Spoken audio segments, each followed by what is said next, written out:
Good afternoon and welcome to Pittsburgh City Council's Cablecast Post Agenda relative to flash crowd disturbances.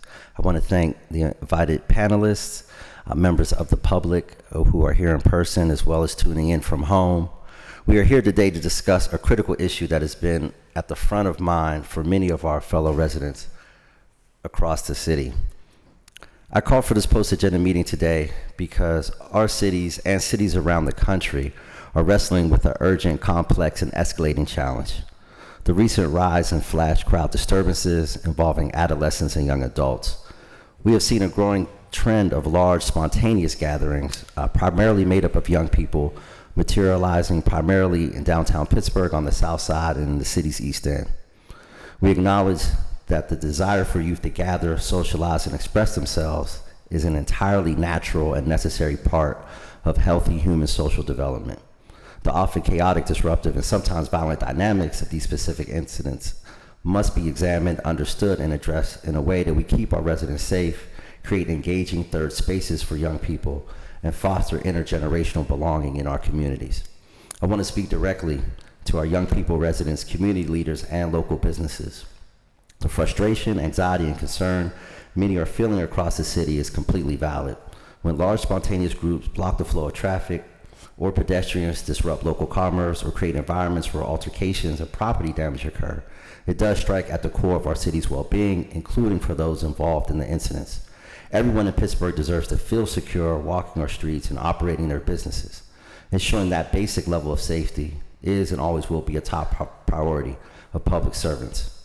However, my background in community organizing and urban public policy and my experience serving at youth as a mentor and as a coach has shown me that draconian approaches will not provide the long-term solutions we yearn for.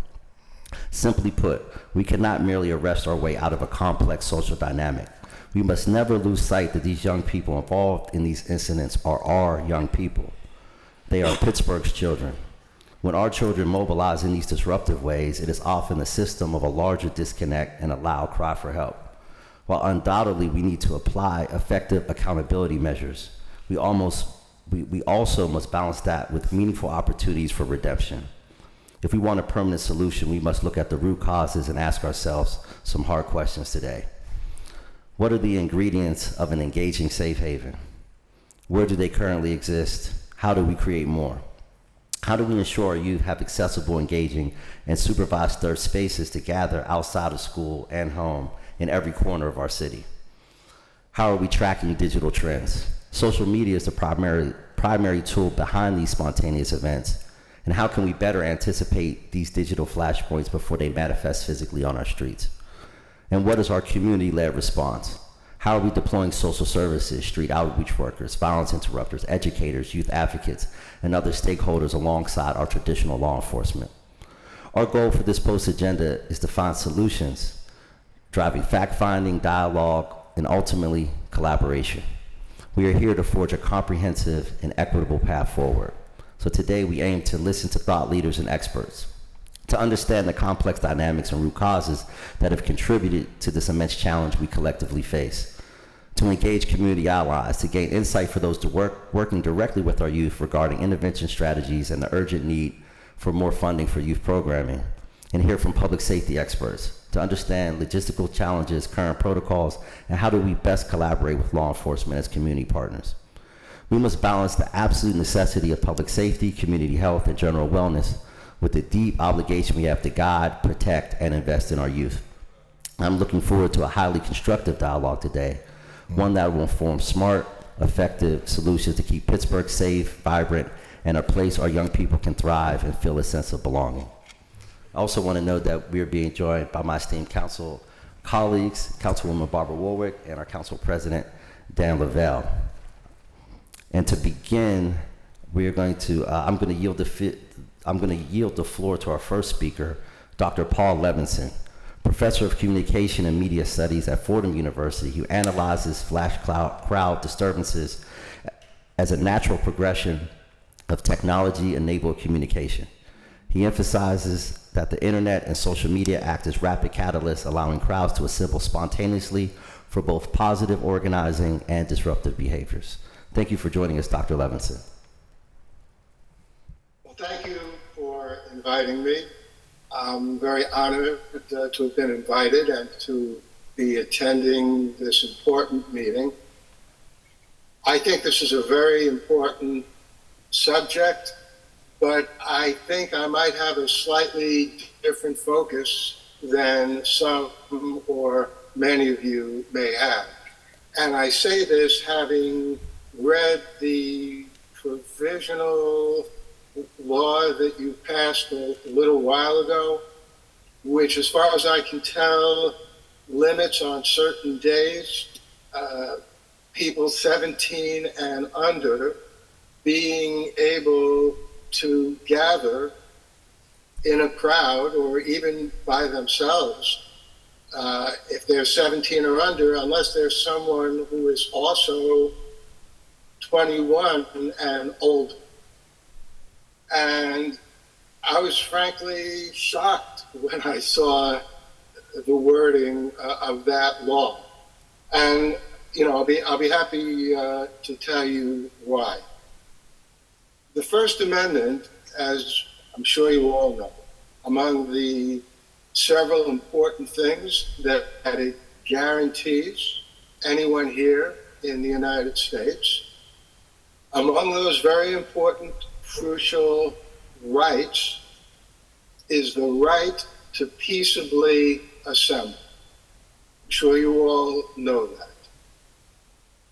But possibly what you might not be totally in tune with is that there's nothing in that First Amendment that says this right can only be exercised by people 21 years of age or older. And as a matter of fact, back in the 1960s, there was a very crucial Supreme Court decision known as the Tinker decision, Tinker, which held that a student's First Amendment rights don't end when they walk into a classroom. And in fact, they don't end anywhere. Those rights pertain to all human beings. Now, obviously, if we're talking about a 3-year-old toddler or maybe even a 7-year-old kid, obviously there have to be some restrictions on what they can do.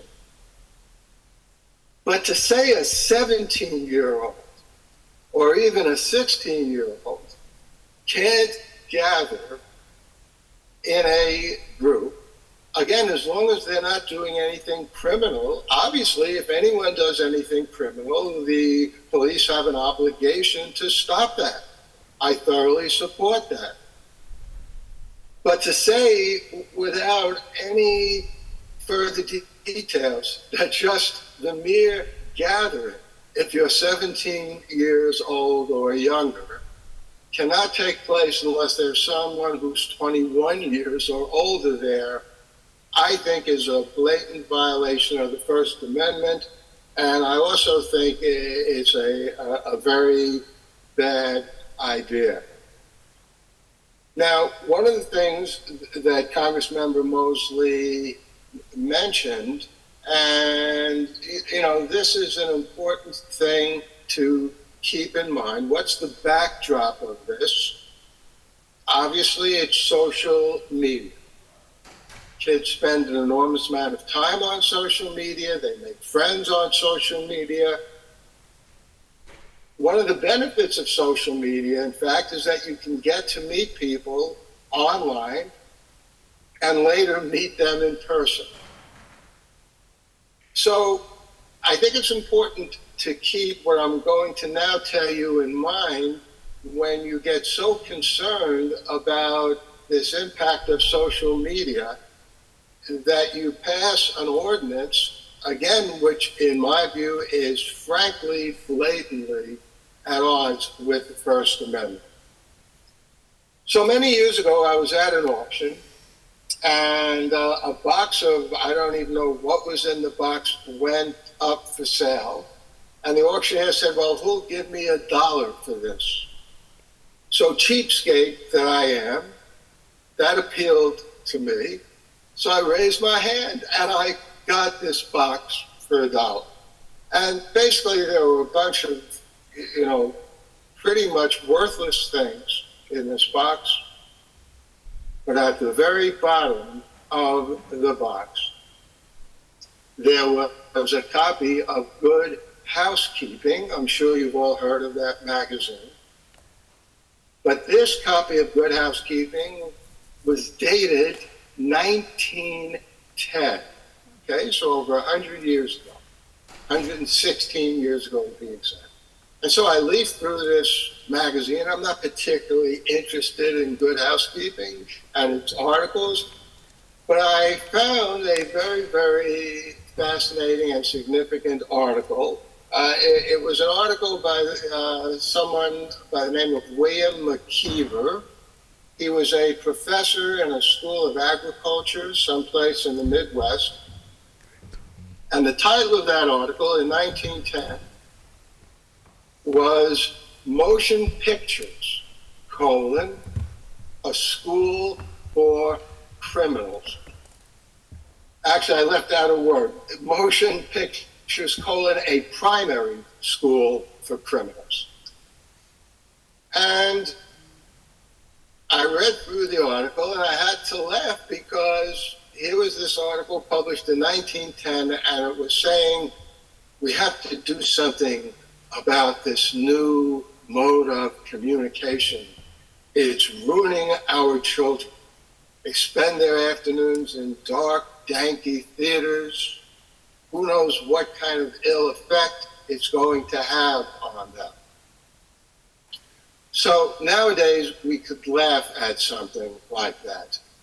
But this worry that we adults have about new media and what impact they're having on our kids, that has continued throughout the past 116 years.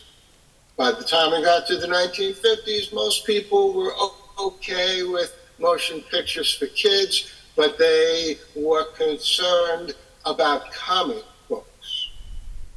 By the 1970s, comic books were let off the hook, as had been motion pictures, but now a lot of experts were concerned about something that we're all aware of, television. And each new media system in turn took its place as an object of concern and a hue and cry, and laws have to be made about this. After about 20 years, video games replaced television as the medium that we have to make sure our kids don't get too involved in and ruined by. And obviously what all of this is building up to is the internet and social media. And so I have two final points I want to make, and then I'll be happy to answer questions later on in this meeting. One point is, who are the people around the country who are most concerned about this and are talking about passing all kinds of additional laws and policies?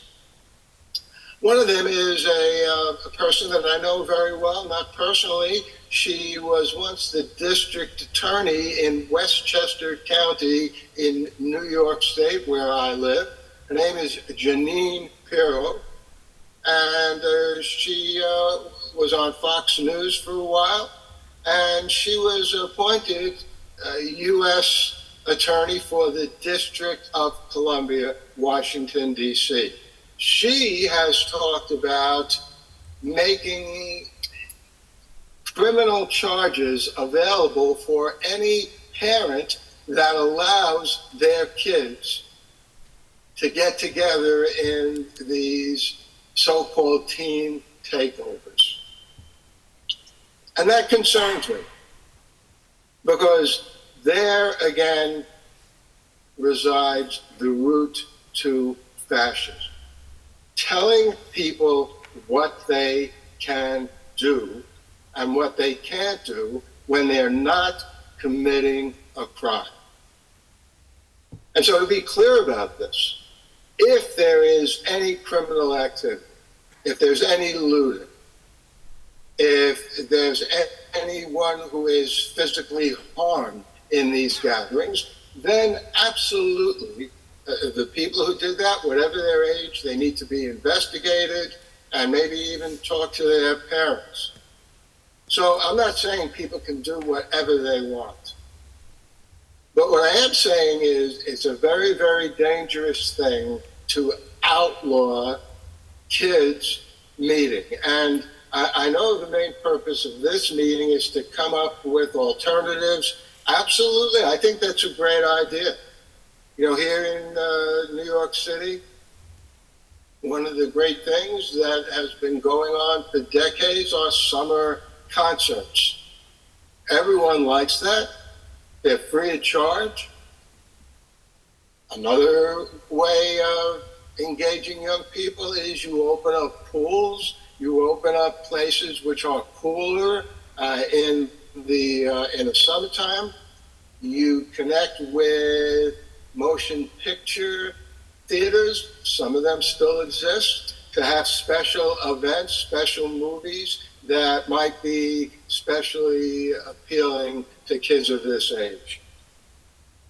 But once again, we need to be very careful not to, in the name of correcting a problem which maybe isn't even that much of a problem, trample the First Amendment rights that every person in this country above the age of, 5, 6, 7, 8, 9, but certainly 17, 16, and 15, that every human being has because of what the First Amendment says. Thank you. Thank you. Thank you, Dr. Levinson. And looking forward to the Q&A session that's going to follow the presentations from our distinguished panel. Our next panelist flew in from Philadelphia, and then from Rutgers University is Dr. Valerie Adams-Bass from Rutgers University, a highly regarded developmental psychologist and assistant professor who is nationally recognized for her expertise in positive youth development, adolescent social dynamics, and how media, stereotypes, and technology shape youth behavior. Thank you for joining us, Dr. Adams-Bass. Thank you for having me. Can everyone hear me? Okay, cool. I'm gonna share my screen. It's probably a little bit of the educator in me. I'm trying to have her sit down, but so it seems like many of us here are here to really come up with creative solutions for how to work with young people. The first few slides are really baseline information you may or may not know, and then I'll get to like the meat of what I think the possibilities are. So really thinking about out of school time. So out of school time extends to weekends and evenings. Is not just out of school, right? We used to say after school programming, but I want to say out of school time really extends to the weekends into the evenings for young people up until the age of 18, which includes adolescents and teens. So I want to start there with that basic definition, because what we do know, those of us who've done positive youth development work, I certainly have been an extension agent here for Penn State University working with young people. I've done some work here with the Carnegie Mellon Libraries here, Teen Reading Lounge, which happens in your libraries, which is a great public space. So really thinking about, there's a precipitous drop off in programming for teens. Whether you're in the middle of the city or you are out in the suburbs, there is a precipitous drop-off. Even those programs that have been around historically serving young people, it's something about getting to the teen that we probably as a society assume they don't need assistance or support, but here we are talking about that, right? So you can do a quick Google, you'll find all kinds of programs for K through 6, maybe middle school, but once you get to the high school age, there are not very many out of school extended time programs for young people. So we probably should put that on the table we should put that on the table, right? So that's a larger systemic issue. We just have not done a good job nationally as well as in the state of Pennsylvania in thinking about their teens, but they still need some place to go. They need some assistance, and they need to have a voice, right? So that's hands down, for years that has been the case, and we still haven't figured out what to do about it. I'm not sure why we haven't, but I want to put that on the table as well. So really thinking about, when we're thinking about young people, we tend to move into the academic support. We think about, K through 3, we want to make sure they're reading on schedule, so we're going to have all kinds of reading programs. Middle school, we know that the transition from middle school to high school is very difficult, so we want to make sure they're ready to stay in high school and that we don't have that attrition. But once they get to high school, again, we haven't really thought about what it is we need to do, so I want to lean into sort of this holistic approach of social emotional learning. I am a developmental psychologist, so I must be honest about that, as well as that educational component. So really thinking about how we serve young people holistically, and not just leaning into the academics or just leaving them to figure out what they need to do on their own. What we know, again, is that our school time programs really are thinking about academics, right? And really looking at the college track. But we also know that, what has been said is, media is also a place, and we know, unfortunately, I'm going to say unfortunately, I'm going to go on record as saying that right now, if you ask a young person what it is that they want to do when they become an adult, does anyone know what career they're going to say they want to have? Anyone? Streamer, influencer. Right, they want to be an influencer. They don't want to be a doctor. They don't want to be a basketball player. They don't want to be a lawyer. They don't want to be an astronaut. They want to be an influencer. So they're going to be figuring out how to influence, and that may include public gatherings, but we'll get to that later. That's what they want to do. That's what they want to be. So we've got to figure out how to bring these things together. And we don't think about that because we're still on that they want to be a doctor or lawyer. We have to tell the urban children that, you might not make it to the NBA or the NFL, but they want to be influencers, right? And many of us don't even know how to use the technology that they're using to become influencers. So let's keep that in mind as well. The other thing that I would say is when we're serving young people, particularly young people of color, there's a deficit-based approach, right? And there's a punitive-based approach, which we just heard, this idea of taking away autonomy, taking away the ability to gather, taking away the free movement and free speech from them. And that tends to be our approach to working with youth in urban environments or youth who are unlike us versus thinking of them first as humans. So what do we need to do to be culturally attuned to the young people we're serving and make sure that, we're aware of what might be specific to them and how we embed that and how we integrate that into what we do to serve them and how we figure out how to serve them, right? That asset-based approach. There was a time when I was a practitioner, not just an academic. I don't think of myself as just an academic, but serving in a mentoring program, high-income mentors working with urban young people, and several of the mentors would say, these young people are teaching me more than I'm teaching them. Yes, I do have access. Yes, I do have the social capital. Yes, I can share with them what it took to get the career I have. But I'm learning so much from them about resilience and about flexibility and about the reality of life. So really thinking about asset-based approach. Young people, no matter how fantastic or not so fantastic they come to us with assets, and that's something that we haven't figured out how to tap into. So hopefully those of us here at the table can really begin to think about how do we tap into the assets of young people, particularly young people who may not look like us, or they may look like us, but they have a different life experience. Their family context is different. The schools they attend are different. And certainly the time of life that they're experiencing, this growth period during where we are globally and nationally, is very distinct and different, even if there are similarities to what any of us have had to grow through. Thinking about social justice, many young people can look, as their prefrontal cortex is still growing, you've probably heard that ad nauseum, but it's true, really, until 25, this area where we make sense and rationale is still growing for young people. So for them, where we may have a gray area, not to confuse that with the gray matter in our head, but in our brains, they can see things in black and white. It's not right or it's right. They're not going to say, well, maybe let's think about why she's done this or why he's done that, which is a little bit of what we're doing here. Like, why are they gathering? What is it they're missing? A young person is going to say, that is not right.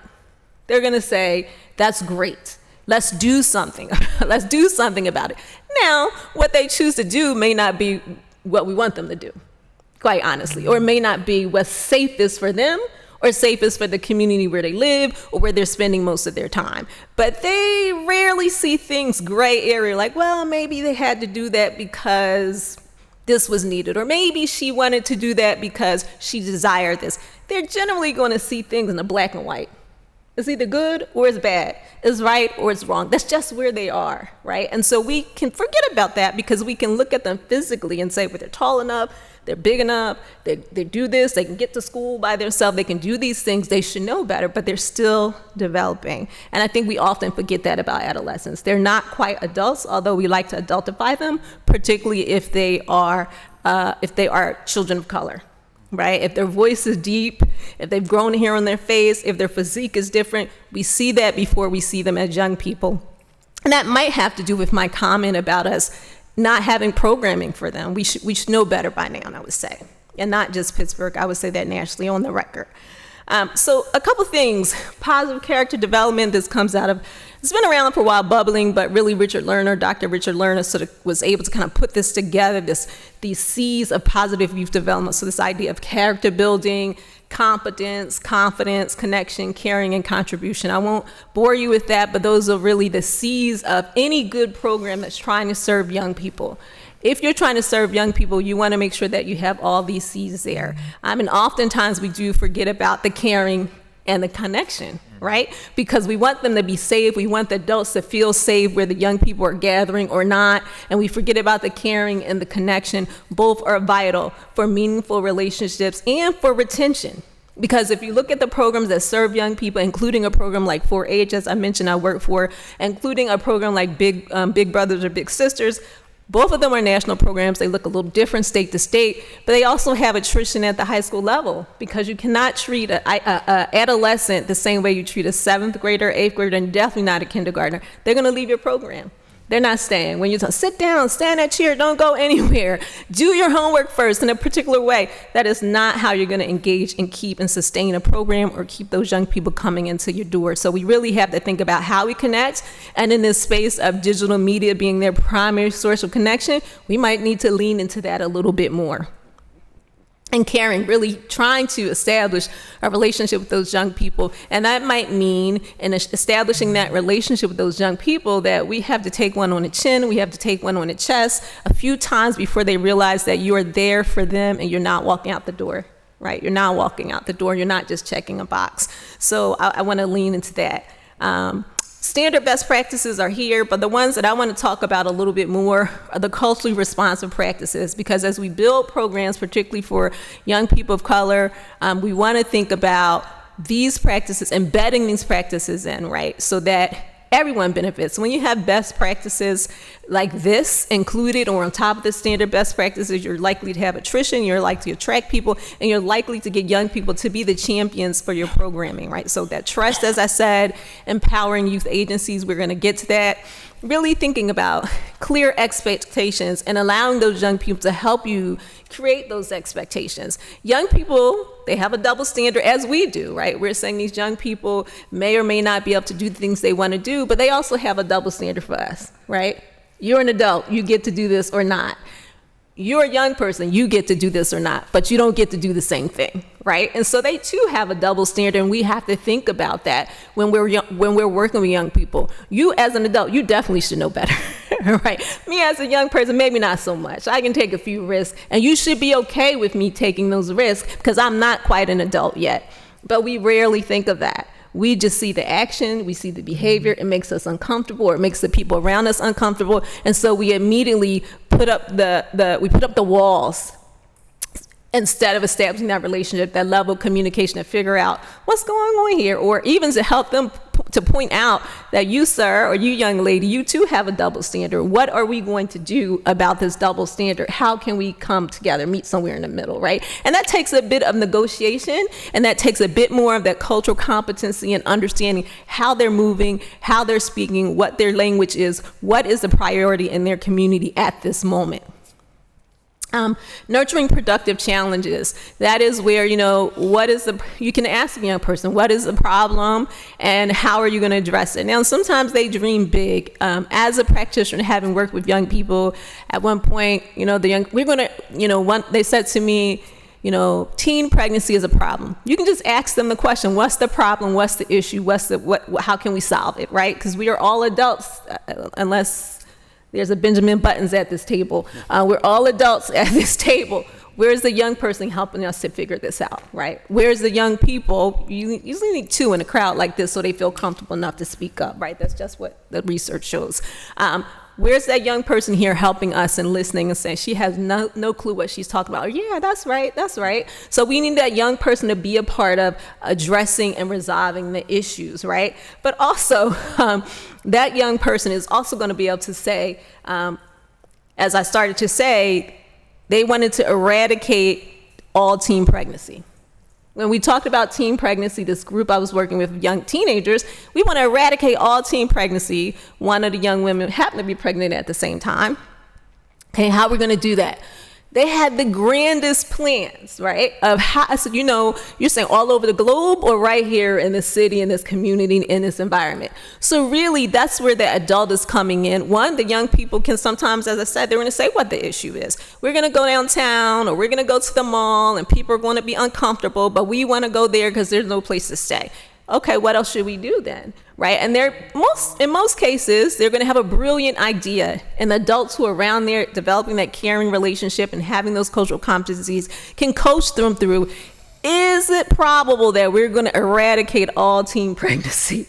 Is it probable that we're going to prevent all young people from having these flash meetings? What else might we do, right? So that's where that relationship with adults comes in, having the young people at the table to say, well, that might not be probable, but this is. Or if we had this alternative here, then maybe this wouldn't be the challenge that we're all facing, us as young people feeling like it's us against you as adults. So those are some things to think about, right? And those culturally based activities, like how do young people express themselves, right? So there's a youth culture for sure that we need to understand and be aware of. And sometimes we have to interlope in their spaces. I say that all the time. We have to, I'm not really one for Roblox. I have a young person in my house. I have a child, but she's on Roblox all the time. So I'm interloping in Roblox. I don't want to play Roblox. But I'm in there because I want to know what she's playing. I want to know what the popular games are. I want to know when they change. I want to know how the young people are speaking to each other, because that also influences how they move outside of the digital spaces. We are in a space where how they move in the digital spaces tends to influence how they move outside of the digital spaces. Whereas there was a time where you would say what people do here in real life influences the virtual spaces. We're right now in a space where it's more about what's going on virtually is influencing what's going on in actuality. So we have to be aware of what the culture is of young people. And then if there's specific cultures that we need to be aware of, we need to do that too. So we need to have some eyes and ears and give ourselves some space to learn about those young people. This, having had all that in the background, this is like my favorite graphic, my favorite theory for working with young people. You can do this with kindergartners, but for sure you want to do this with adolescents. And this is Roger Hart's ladder of participation.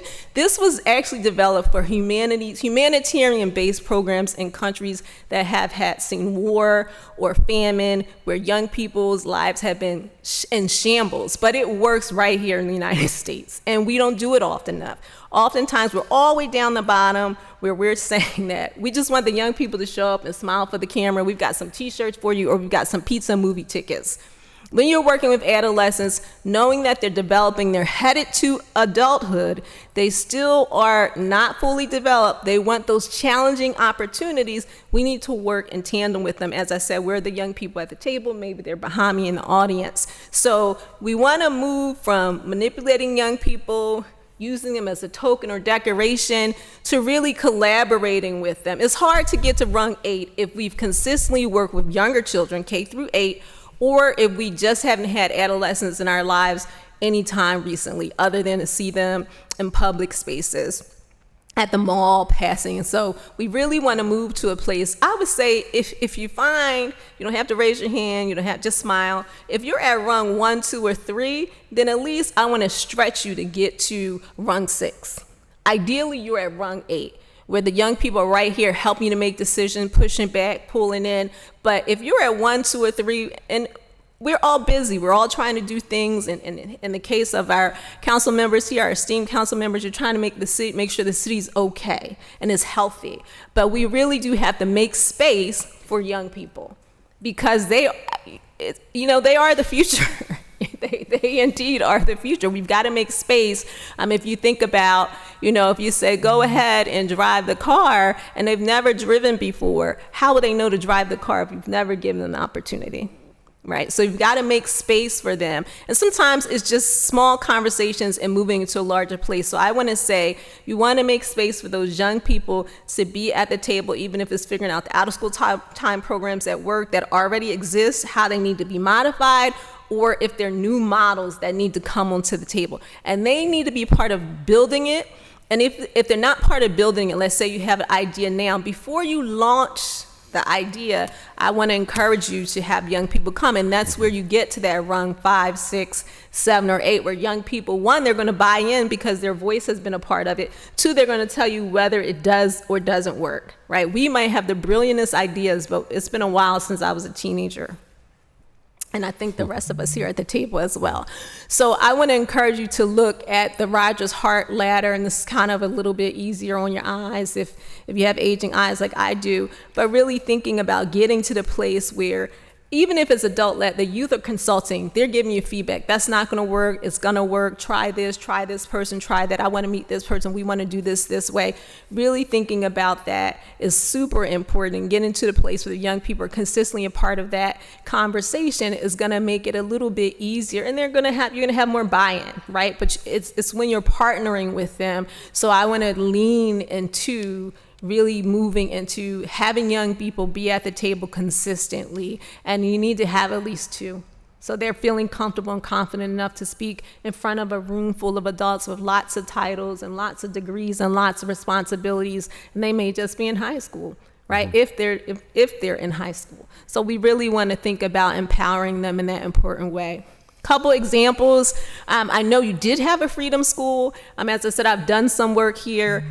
You do have a team reading lounge. I consistently work with libraries. I was mentioning to Councilman Mosley, I've worked with the Carnegie Mellon libraries here in person, and then I've been working with the libraries virtually post-COVID, really thinking about how do we help our teen librarians get used to working with teens, right? Because they may know the Dewey Decimal System, they may know where to tell you how to find the books, but there are some librarians who've not had youth development or adolescent theory at all, if ever. And so giving that professional development so that young people who work with young people have never had young people in their life, or it's been a while, or haven't worked with a group of young people, helping them understand how to make those connections, how to do things meaningfully. And I will say this has been one of our sites where it's been pretty comfortable and pretty well received. Making space. When I met with the librarians and when I say adolescents or teens, what's the first thing you say? Everybody's face turns into an emoji. Right? Everyone's face is screwed up and turned up. And I said, okay, now think about that. You're working with these young people and look at your face, right? So how does that translate when you're working with them? If the minute I say, what do you think of when you work with teens, you turn into an upside down smile emoji. What does that transfer? How does that energy work? So really helping sometimes us as adults step back to say, okay, what do I have to do differently? Or what do I need to learn about teens? And I will say we have our work cut out for us because the virtual space is an extended world. Arnett I think this paper was maybe out in 2006, if not 2002. He wrote a paper about media as a super peer. And it really has become the super peer. I think that's his only paper in super peer where he said, that is where young people are learning to be. Right. And that was years ago, well before, maybe MySpace was out at that time. But now we do know, and there's evidence and documentation that media is a super peer, which is why I said right now, a lot of the norms for young people are happening in the virtual space. So not only do we have to make these connections and figure out how to integrate them into direct programming, but we also have to figure out what is swirling in these virtual spaces for young people and how can we capitalize on that? How can we help them also to think through the decision making that they are involved in and that their peers are involved in a meaningful way? and making physical space, right? Oftentimes, central business districts don't have space for young people, surely often not the people who live in the city, but the people who work in the city. So where are those spaces? Maybe they're private spaces, certainly public space, that we can make space for teens. Again, I want to lean into the teen lounge where there are some libraries, right, where, including here in Pittsburgh, where they have made space this is the teen space. So when you go to the library, this is where the teens go and hang out. It was not necessarily, so hats off to your library system, easy, because there are patrons who would come in and say, what are they doing in here? It's after school. Why are they here? But we also know that between 3:30 and 6:30, this has not changed in too long, that is the highest rate of what? What is that? 3:30 to 6:30, what is this the highest rate of? Delinquency. Right? That's the highest rate of delinquency, whether it's shoplifting, whether it's swirling, because those teenagers are either latchkey kids or their parents feel like they're mature enough and they are busy. And so that remains the highest time because we don't have enough programming or we don't have the kind of programming that's attractive to young people. So we have to keep that in mind as well, right? So again, just thinking about these as takeaways, really thinking about the programs that exist that do well to attract young people. What other programs can we add to that list of programming? And can we think about integrating young people? So going back to Hart's ladder to really think about, what does it look like when young people are at the table? And can we allow ourselves to have patience?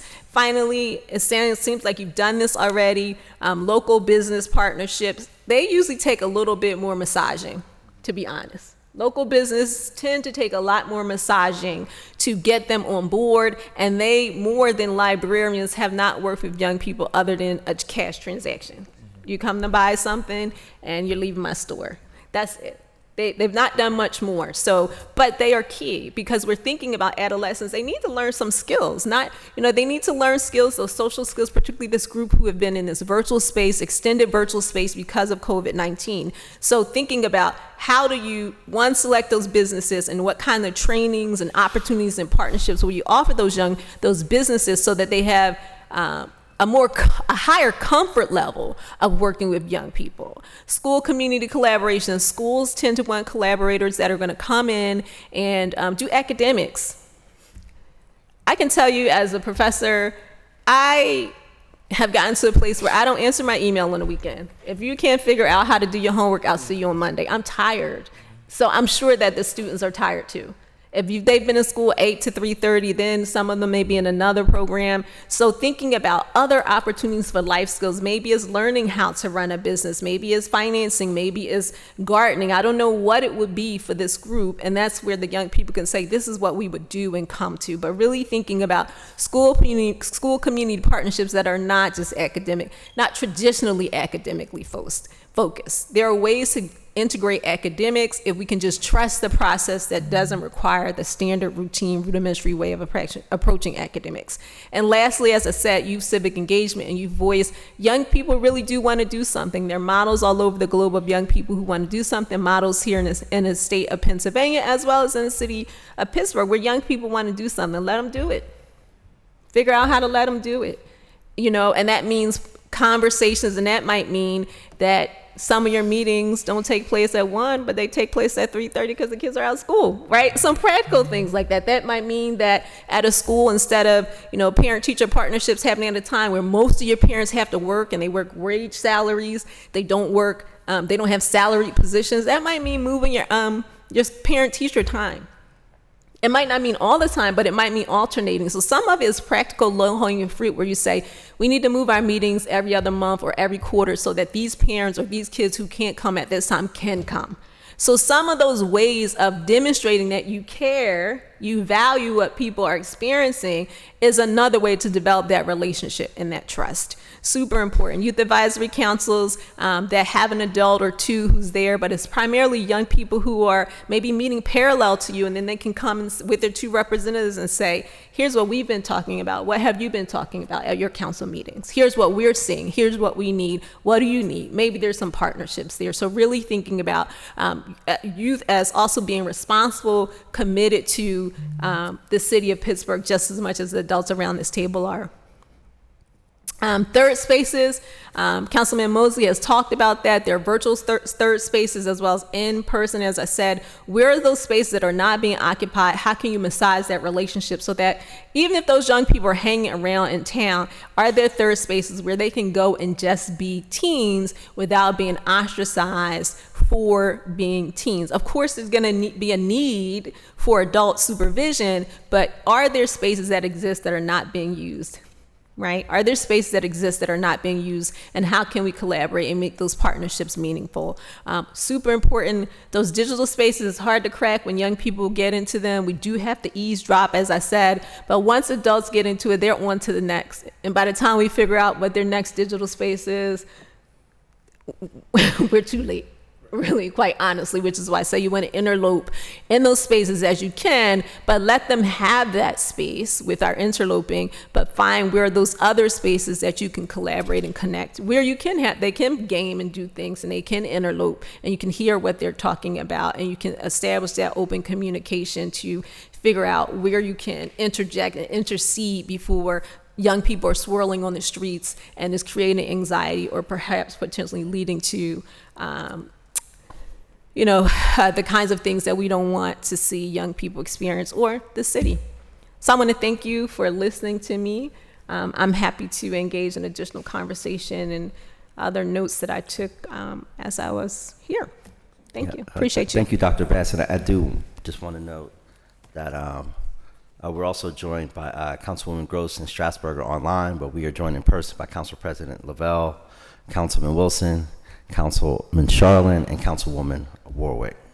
And I do really appreciate your presentation, Dr. Bass, and I really look at this conversation as an impetus to work with the stakeholders at the table, as well as the many stakeholders in council chambers and the gallery, to in the very immediate future begin some regular dialogues with those young people, and create that space. So I kind of see this as that launching point.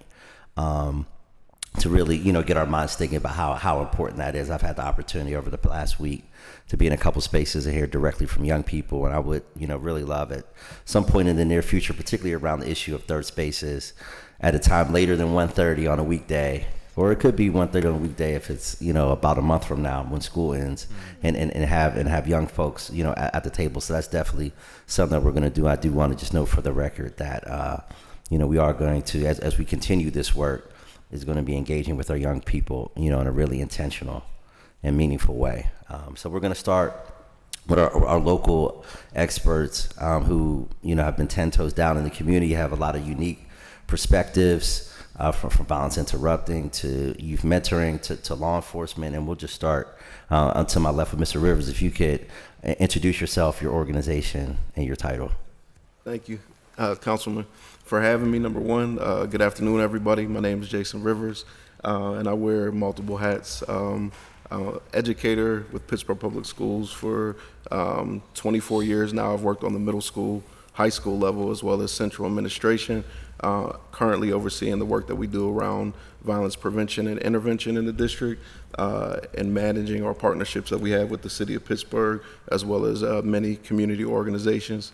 And we have something called the PPS Safety Collaborative, where we convene Monday morning to talk about any threats to safety within community and school, and how we can work collaboratively to share critical information around that. In addition to the work that has me, collaborate with many internal, external partners, inside of the district. There's an initiative that I'm a senior leader with called AIM, downtown Pittsburgh, and AIM is an acronym that stands for Achieving Goals, Inspiring Change, and Motivating Students. And we've been operating downtown for the last 3 years, and it's advocacy work as well as character coaching work. That is a mixed methodology between social work as well as intervention, prevention specialist work. So, our goal and strategy within that, our work came about, post-pandemic in the city of Pittsburgh, and this the solving the so-called youth problem, especially downtown Pittsburgh. And so we operate weekends and after school and help to create safe passage for youth in our downtown corridors, building relationships. As you know, I think it was really powerful that Dr. Adams-Bass shared around how important it is to be a collaborator with youth, whether it be in the district or within community. For me, this conversation is a both and. It's about high expectation for young people and genuine care, and not just the type of care that is related to my interest and my needs, but what is it centering the needs of young people. I think history has told us, I think the conversation related to downtown specifically, we would hear conversation around those organizers or community leaders, city officials, business leaders around the unsupervised youth activity. And one thing that I would always push in space and still continue to do is who has a promise of place in space and who doesn't. And because I think one thing that we have failed our youth in is the ability to provide a promise of space and place that is equivalent to the beauty of we've seen in like the likes of a Market Square or many other spaces downtown that are phenomenal spaces. History has shown us, whether we're talking about East Liberty or downtown, we are talking about young people and families that have dealt with displacement. And so we see the change of East Liberty in time, where, I'm a resident of the East End of East Liberty, and, East Liberty looks a lot different today than it did when I was growing up there. And so where do you find a place that belongs to you when that place now has different meaning? And, certain cultural norms that were okay and acceptable now become a clash and are no longer acceptable or desirable. And so we do a lot of work around social decor with young people, especially downtown, because we do see, that there are times where youth gatherings and certain behavior choices can be deviant and desire to produce violence, and that's problematic to me. It's unacceptable, and that's the work that we do with young people. But the majority of young people that come in space are looking for a space to have fun, a space to enjoy the beauty, the safety of space, and in many of their communities, unfortunately, there just aren't as many as open, safe spaces that once were. And then the other thing is, young people are very brilliant. Social media has made them that much more intelligent and ability to coordinate and connect in ways that as adults we're trying to catch up to where they are. And so when we offer them things that are subpar to what they can see in other parts of their city or in other cities, they take it upon themselves to find spaces to join. And so, the work in talking to young people, whether it be on the district side or in the AIM space downtown, what continues to be reiterated from the voices of young people, because I do agree that it's problematic that they're not at the table with us now. And I think, what does it mean for us to normalize their voices in space? As a part of AIM downtown, we've hired many of the young people that were deemed problematic to help us with safety, to help us with conflict resolution, violence prevention, coaching, and supporting their peers. And they've been really, really powerful in space when we've had, hundreds and sometimes, thousands of youth downtown, if we're talking about special events, and they're able to communicate in an effective fashion that me as a 49-year-old man, I have a leverage point, but it's one thing, it's a different thing for a young person to talk to another young person. And so what they talk about often with us is, respect goes both ways. It's a mutual thing. They believe that there's some things that they can do to improve the narrative of who they are in space, while also what does it mean when they clash with adults where they can feel the presence that their presence is not desired. And young people are very intelligent, and they pick up on the nonverbal and verbal cues. I think it's also important for us to remember when we talk about the number of young people in Allegheny County between the ages of 12 and 18, and then we talk about where we've had some concern with youth behavior, that number is a lot smaller than what our overall population is. And we have to be very careful about the dangers of a single narrative, and then what that narrative is when it's overlapped on certain populations. And so we learned from Ferguson what can happen. And if you look at the study of Richard Rothstein and the making of Ferguson, he describes what happens when you take a suburb of St. Louis that is a predominantly black area and that is going through change and gentrification, and then the clash that can happen between law enforcement and community. And so I think we see this in other spaces, coupled on and compounded with, as was discussed, the pressures of social media. When I talk to young people all the time, I tell them, yes, I was once 16, 17, 18, but I have no clue what that means to be 16, 17, 18 in 2026. And the pressures that they're under and around identity and belonging, whereas before, if you were dealing with isolation from your peer group, you may be talking about, 10 to 15 peers. Now you can go viral for all the wrong things. And so when we talk to young people, I hear them tell me things like, these aren't the decisions that I ultimately would want to make, but I cannot, my respect and my dignity and space means a lot. So sometimes folks are doing things and engaging in behavior that they feel like they don't have another choice for. So I think it's important for us to consider that. The algorithm of social media is really anchored in the exploitation of young people. When we talk about sexual exploitation, when we talk about violence and how that carries space, young people share all the time that they believe that in order to be that influencer, that they have to create a scene that is drama or is excitement, because that's how you get your likes up, that's how you get your clicks up, and that's how you get more followers. And so we see in spaces across the country where now Meta is being held accountable for, some of the tools that are being used and the impact of depression. Something that was supposed to bring us together as a society has us more isolated and far more depression in space. Young people deal with depression often.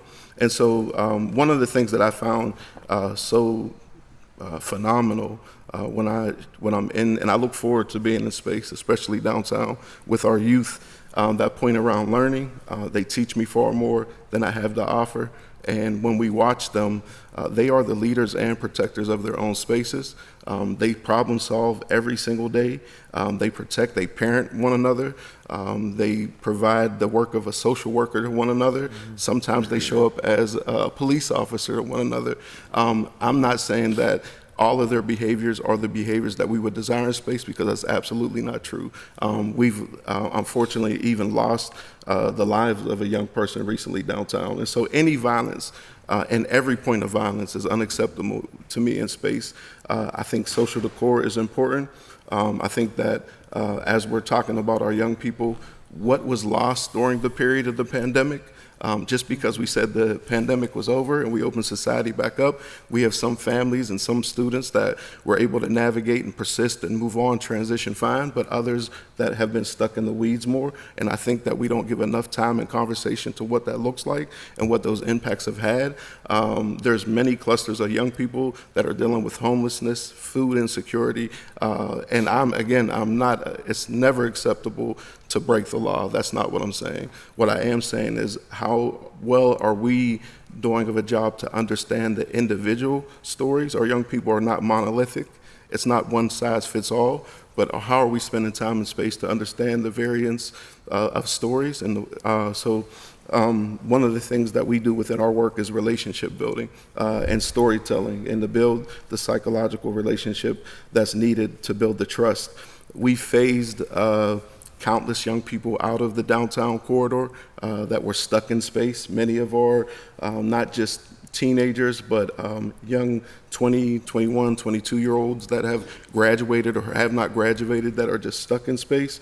We've transitioned many to career opportunities, to programs that can be of support to them. We have this mixed methodology of how we collect information. And one of the ways that we connect is something that we call the H's, which is high fives, handshakes, hellos, and it's a way for us to build rapport in space. So we do, this positive patrolling, making sure that we have presence and proximity to our youth. And since 2024, we've had 30,000 of those H's in space. We have a small team, but it's a really powerful team that's doing the work. Coaching opportunities with young people. We've had over 900 opportunities to have small coaching spaces, sessions in space with young people. And then we do check-ins, like if it is something where we've been able to mediate an issue or follow up on, a referral. We do check-ins with young people. And we've had almost 1,400 of those, as well as 670 specific interventions. And many of those are in collaboration with Pittsburgh Police, public safety, around incidents that have risen to the point of violence. We've been able to help support many issues that otherwise would have turned violent, getting weapons off of the street, preventing fights in many cases. And so just saying that our young people are under a lot of stress, they're not monolithic. And here's the voice of a young person that I was with earlier today, and they wanted to make sure that this was shared out around their voices, that they believe, that idea of nothing about them without them should occur, and that most are doing good things every single day that never make the 6 o'clock news, that aren't, talked about around this table, but these things are happening every single day with the majority of young people in our city, and we have to protect that narrative, as we're also dealing with the issues of the most vulnerable amongst us, because the most wounded and vulnerable tell the most truth. And so we need to understand the perspective of those that are dealing with complex trauma and its impact on them, as well as our society at large. The point about mutual respect going both ways, the idea just because, because that's the other thing. I think we have to isolate the conversation of race when we're having this discussion, because we're talking about a certain racial group when it comes to young people predominantly. And so I think we can't gloss over it and pretend that that's not what we're saying. What we're saying it, because back to that point about promise of space, and back also to that point around who is desirable, and whether it's implicit or explicit, just how that shows up. And so I think creating I'm not saying Market Square and the way it exists now is the space for our young people, but what does it look like for our city, for community organizations and residents to collaborate on the creation of space that can be for young people, because they're not looking for structured program. They'll tell you all the time, I don't want to go back to school after I've come out of school. They want soft space where they can gather, where they can do some social media stuff, where they can engage with one another, and where are the free spaces for that to happen for them. The other thing is that they wanted it to be known that they do a lot of community service that doesn't oftentimes go noticed, even in the downtown corridor, helping people out, taking care of elderly, checking in with those that amongst us that are dealing with homelessness. So there's just many things that they're engaged with that don't come out if we just keep the conversation as a part of that single narrative. And so I'm honored to be around the table, open to collaborate and support in the conversation, whether it be on the district side or, like I said, in the community side with AIM. What I will say is we have a process of shrinking the scenario because in many cases our young people were able to operate in the shadows. And so if I did a behavior and there wasn't somebody that can connect back to my coach, to my parent, to my teacher, that the behavior persisted. And so with our character coaches in space who have rapport with parents, with coaches, with educators, one thing that I'm able to leverage on the district side is that when I see a young person, if they're doing good, I celebrate it. I let the principals know. I let the teachers know. I let parents know. If there are problems and concerns and things that are alarming, we absolutely follow up that way as well. And so when you shrink the scenario and that person becomes more than just a random person, becomes a name, and even making relationship between our business corridor downtown and our young people for future opportunities of engagement, This is what the work is about. It's a powerful work. I'm honored to be a part of the group that is building relationship with our young people. They just have powerful stories. They're very resilient and brilliant individuals. So just honored to be here today in any way that I can collaborate. Yeah, thank you, Mr. Rivers. And just doing a quick time check, it's 2:40, so if folks could keep their opening remarks about 5 minutes, because I want to make sure that the members have time for Q&A as well. But I don't, hopefully take away, from the impact of what you have to say. So our next panelist is Mr. Al-Said. If you could introduce yourself, your title, and your organization. Yeah, my name is Farouk Al-Said. I am the Director of Operations at One Hood Media. I would like to say that I'm, uniquely qualified to be part of this conversation, this panel, largely for the fact that a lot of the young people that we're talking about, from, basically 18 and down, that have been isolated as problems and some stretch of the definition, that was who I was as a young person. I spent a large portion of my teenage years incarcerated for some really serious charges. Fortunately, my cases were acquitted, and I was able to, kind of get on with my life. But I spent a good bit of my senior year of high school in jail, where I lost the ability to play professional baseball, and I turned 18 in solitary confinement. From then, I went on to be a K-8 educator and really working directly with the most impacted people that we're really talking about right now. And at One Hood, we've been around for almost 20 years now. In October, inshallah, we'll be celebrating our 20th anniversary, and I have been with the organization for almost 9 years now, just a little after I got to Pittsburgh. And one thing we do is we work with young people directly in the city, right, from all across the socioeconomic spectrum. And a lot of them, you lot have engaged with at this table. And we have a program called We Keep Us Safe, where it initially started as a media literacy academy a few years ago.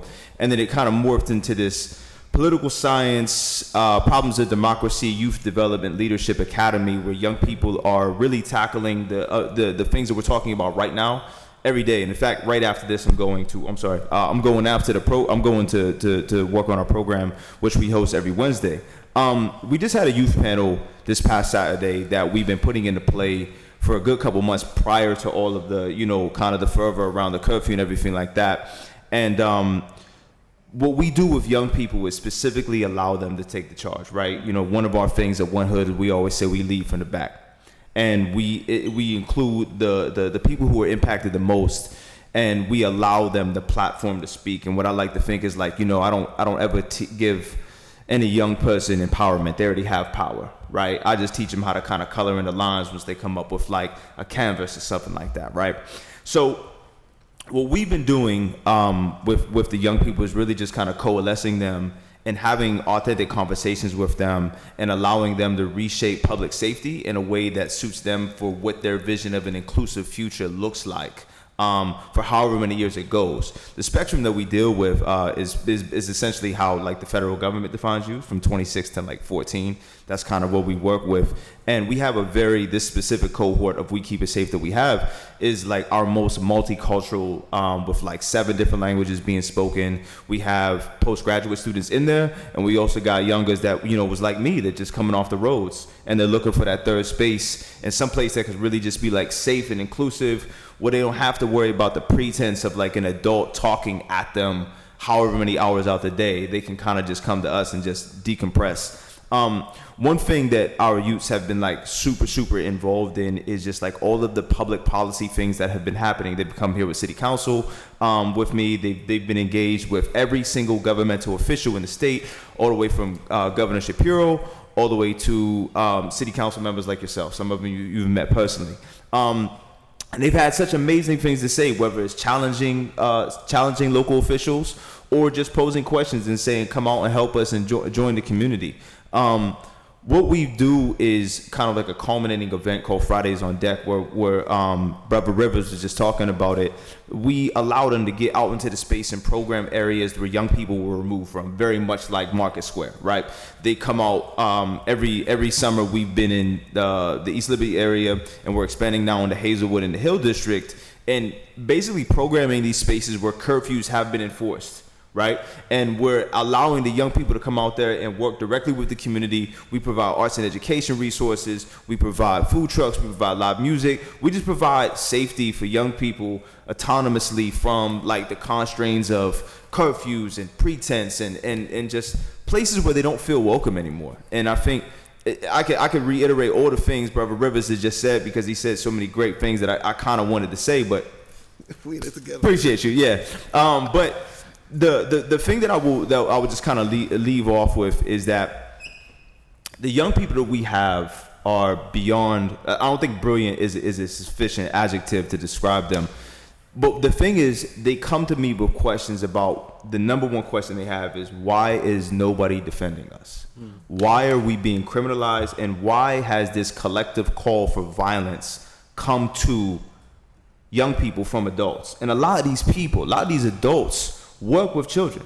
They're educators, they're parents, and that's the most disappointing part. Our panel was specifically curated by young people. I only moderated it. They brought up every line of questioning. They gave me their Q&A, and I was like, oh, okay, I got to stick to the script. You know what I mean? Like, 17-year-old, like, yeah, you're talking about this today. I'm like, cool, yeah, baby, I got it. Like, this is what you want? I got it.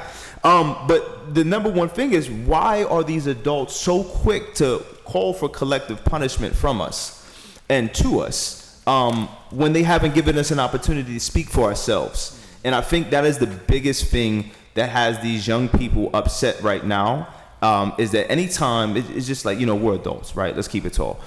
If you tell us we're not going to do something, we're going to want to do it, right? And that's just a fact, right? And young people, almost by virtue of their age and nature, is the challenge. And every successful movement that we've had in politics, progressively, culturally, has come from young people. The Black Panthers, they were young people. People often forget Chairman Fred Hampton was 21 when he was murdered. That's a young person. The Freedom Riders, all of these people that we fancy as our most provocative and thought provokers, civil rights activists, were all young people, right? So where would they have been in these situations today when we're in chambers talking about these things? Without them, they would have kicked the door down. Right? Many opportunities. My father was in the civil rights movement in the 70s, and this was one of the things that he constantly told me was nothing about us without us. That's why our youth panel was called Nothing About Youth Without Youth. So I'm just going to end it there. We've been doing work for 20 years in Pittsburgh, and inshallah, we'll be doing it for another 20. And yeah, thank you. Thank you, sir. And the next panelist is an old friend. Ms. James, if you could introduce yourself, your title, as well as your organization. So I'm here wearing multiple hats as well. I sit on the board of the Alliance for Police Accountability and Rise Up 365.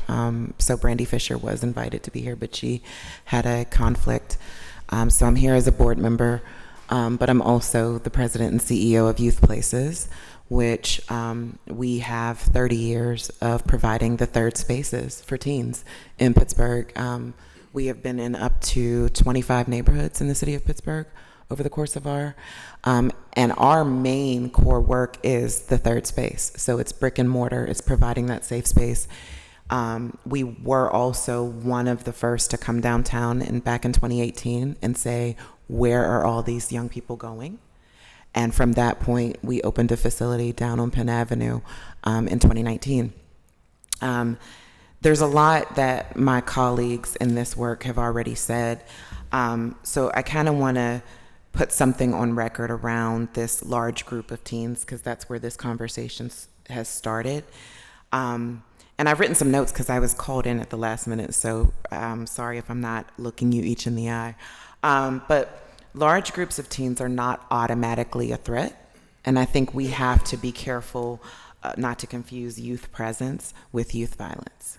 And those are two totally separate challenges. One is behavioral modification work, and one is young people deserve to hang out with their friends and be themselves, and normalizing that.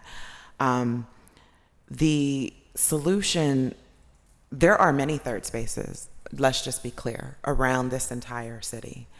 But I can tell you that the journey to getting to those third spaces is increasingly and incredibly hard. We have situations where we're offered, all of us have been offered small spaces, and we're expected to build unicorns in dark spaces. And so I think that there is no collective agreement between the city, the nonprofit leaders, the resource providers, whether that's foundations or donors, about what it's going to take. And so one of my calls to action is around who else is not at this table, aside from youth, that there's no collective agreement on what it will take. When you do pose third spaces to philanthropy or to any type of grant cycle, the question becomes, going back to what Dr. Valerie was talking about, this academic enrichment piece, right? And we have been screaming from the rooftops for years that is a yes and approach. And it's not just about the kid going from a C average to a B average. It's about the kid who needs a lot more nuanced work than people are willing to support. So when she spoke about the social and emotional development components, I'll give a brief story and then I'll move on. But when I first took on youth places 10 years ago, there was a lot of chatter about effectiveness, reputation, things of that sort. One of the things that I fought back on was this idea of SEL, social and emotional learning and development, because we are one of the few groups that only deal with the teen population. And so when I started pushing back on that, no one was receptive. They're like, no, we need the grades to change. We need this to change. And so I then conducted an ACEs study back in the early 90s. Kaiser Permanente put forth something called ACEs, which is Adverse Childhood Experiences. The average childhood experience that an adult can function as have a basic quality of life, they can have 3 adverse childhood experiences, and that could be no food in the home or something like that. It does not take into context very urban-based context. So we did an ACEs study on our youth at our sites, and our kids had an average score of 9 by 12 years old. And I think that's really critical to understand, that you're not dealing with young people whom have necessarily the agency to be able to improve their lives on their own. They need access to quality individuals and quality third spaces. We also have to contextualize this idea around these youth need to be broken up into clusters. There's some youth who are highly re-traumatized on a consistent basis, and their only way to respond is through bad behavior, as we want to call it, and I put that in quotations. There are youth who are literally just hanging out. They have all the resources they need at home. Their parents said, it's fine, we trust you, go hang out with your friends. And then there's in-between young people who are caught in the in-between. Their parents may work a lot, whatever the situation is, but we can't conflate the issue. We can't conflate the groups, and we can't conflate the teens. I think it is super important to acknowledge that, and I can't remember who brought it up, but this 16 plus population, this kind of failure to launch crew that has come out of the last 20 years, there's a high need for supports and investments and spaces for that 16 to 24 failure to launch group. The positive youth development sector, as you want to call it, is we are all aging out of this work. And that's something that is hard to acknowledge. We're aging out of this work. We are becoming more and more disconnected, as our parents were disconnected from what we thought we knew at 16, 17. We're becoming increasingly disconnected from what's happening on the ground, and we need to establish a younger workforce, to be honest, who can carry this work forward. And all of us who are at this table know that workforce comes from this demographic of young people. That's where this workforce was built.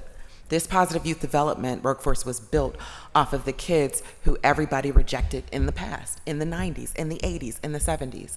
And so if there's opportunities to look at workforce opportunities, if there's opportunities to understand our youth better, to contextualize the situations, and opportunities to strengthen the third spaces. These third spaces, we can't have 200 square foot rooms and you expect us to have 100 kids walk through the doors. Right. So that's my response. Thank you. Thank you. Mr. Ford, if you could introduce yourself and your title, your organization. Yes, Leon Ford here, and I am the Director of External Affairs and co-founder of the HERE Foundation. And I'll keep my comments brief. What we're about is really inspiration, education, and connection. And I'm really inspired by all the comments that I heard here today. One of the things two things that come to my mind immediately is, hearing Brother Jason speak, because he has referred, he and Vaughn Madden has referred several young people to the boxing gym, right? So I'm a boxing coach at Team 412 Boxing. And on several occasions, they have reached out to me like, yo, did you see this kid? And they were a little concerned. And, that kid was in the boxing program traveling the country. I mean, we've taken kids all over the country. Was taking kids to Puerto Rico to train and things like that. And on any given day, we got about 30 kids at the boxing gym.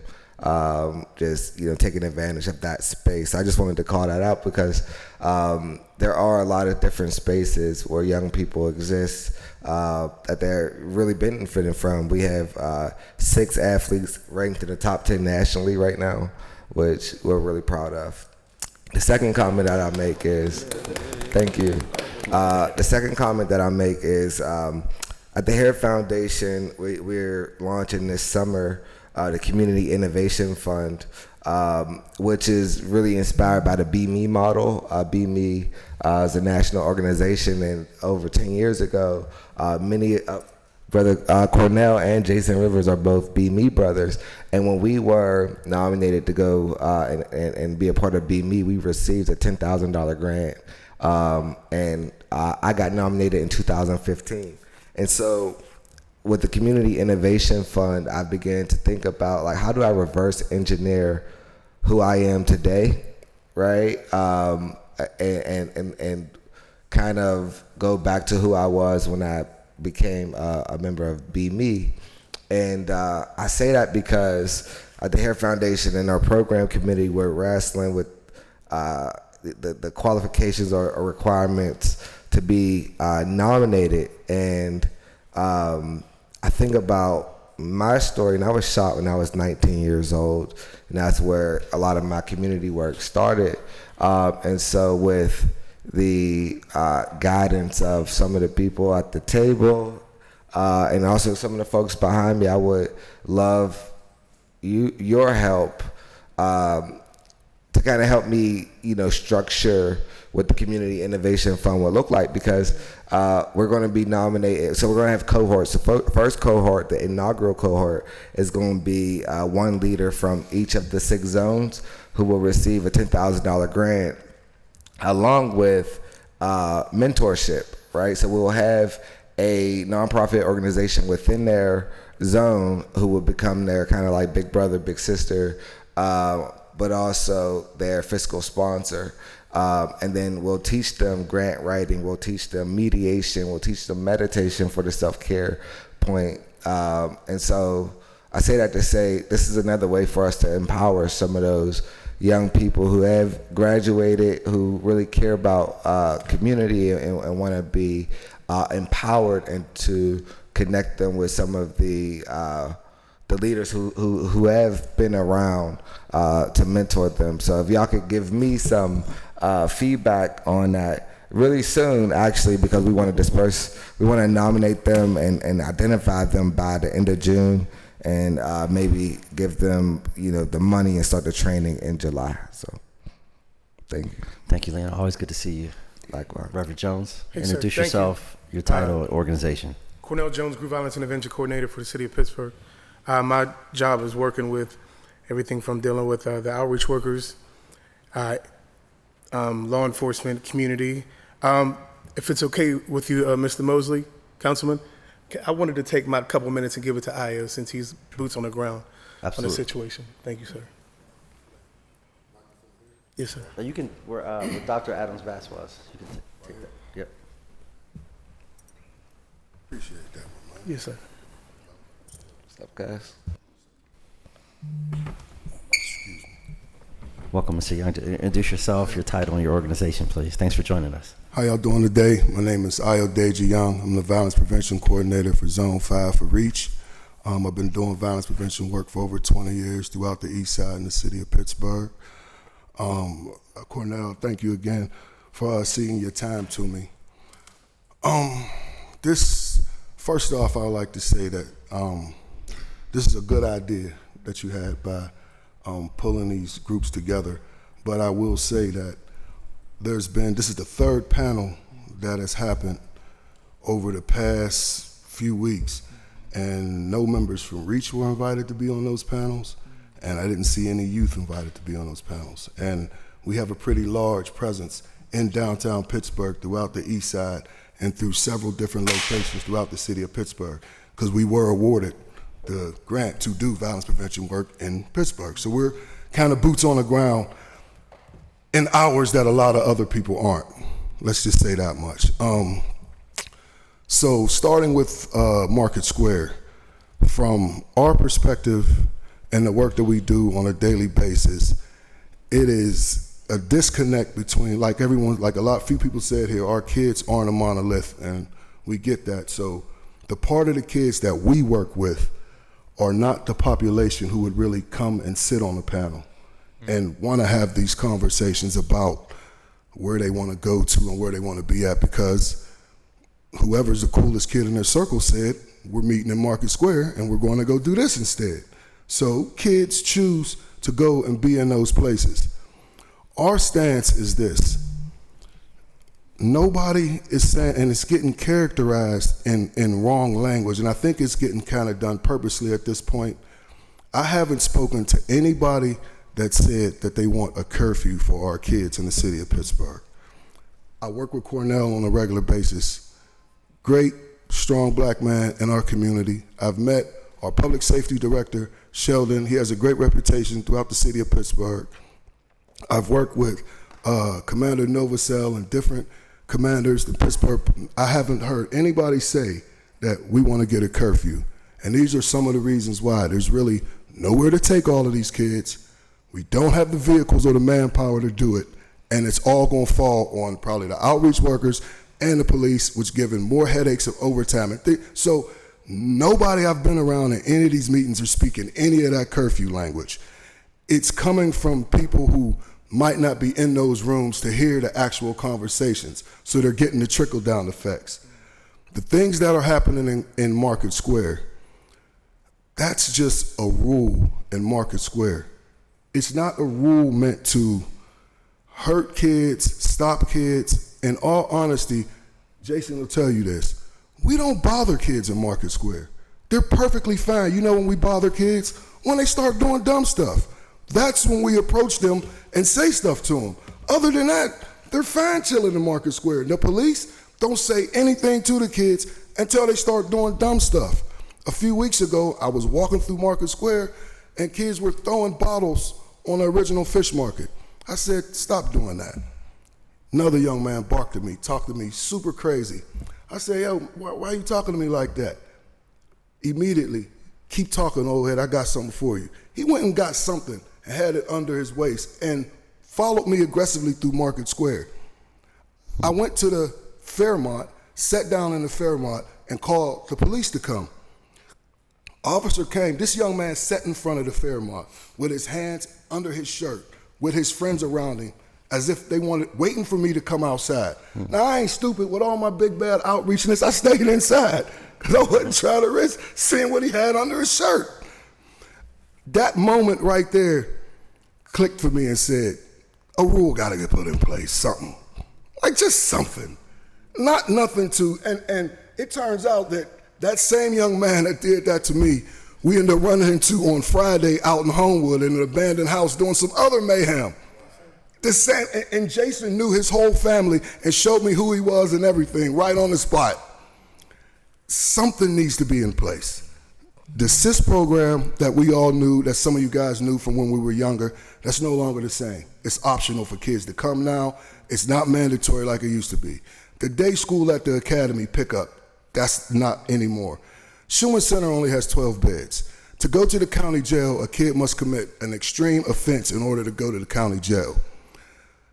A couple days ago, a kid stole a car in the morning and he was outside by 2 o'clock in the afternoon, back in Market Square, looking at me like I was crazy. There's just no rules. And our kids know that there's no rules. And there's nothing wrong with just a rule or two. There's just nothing wrong with that. I'm not, nobody's advocating, my reputation in the community is solid.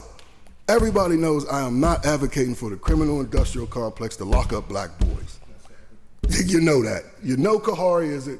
You know Cornell isn't. You know nobody at this table is. I know Brother Sheldon isn't. A few rules. The people that I talk to, I have a massive social media following. The people that I talk to on social media, they just want rules. They don't want, nobody is rooting for our kids to be locked up, harassed, or anything by the police. They don't even want to do the paperwork for kids. They just want a rule or two. And I think that with all of our collective minds, we could come up with rules that there's spaces for kids to go to. And one of the main things that get kids in the room is dollars, stipends. $25 to come to groups. Zone 412 does that. They give kids money to come to groups and kids go to those groups. That'll get kids in the room faster than just, I can't compete with an 18-year-old. Cynthia can't either. If the cool kid says, hey, I have a blunt and I'm going to Market Square, that's going to beat Cynthia saying my program is doing this cool project. Unfortunately, that's the truth.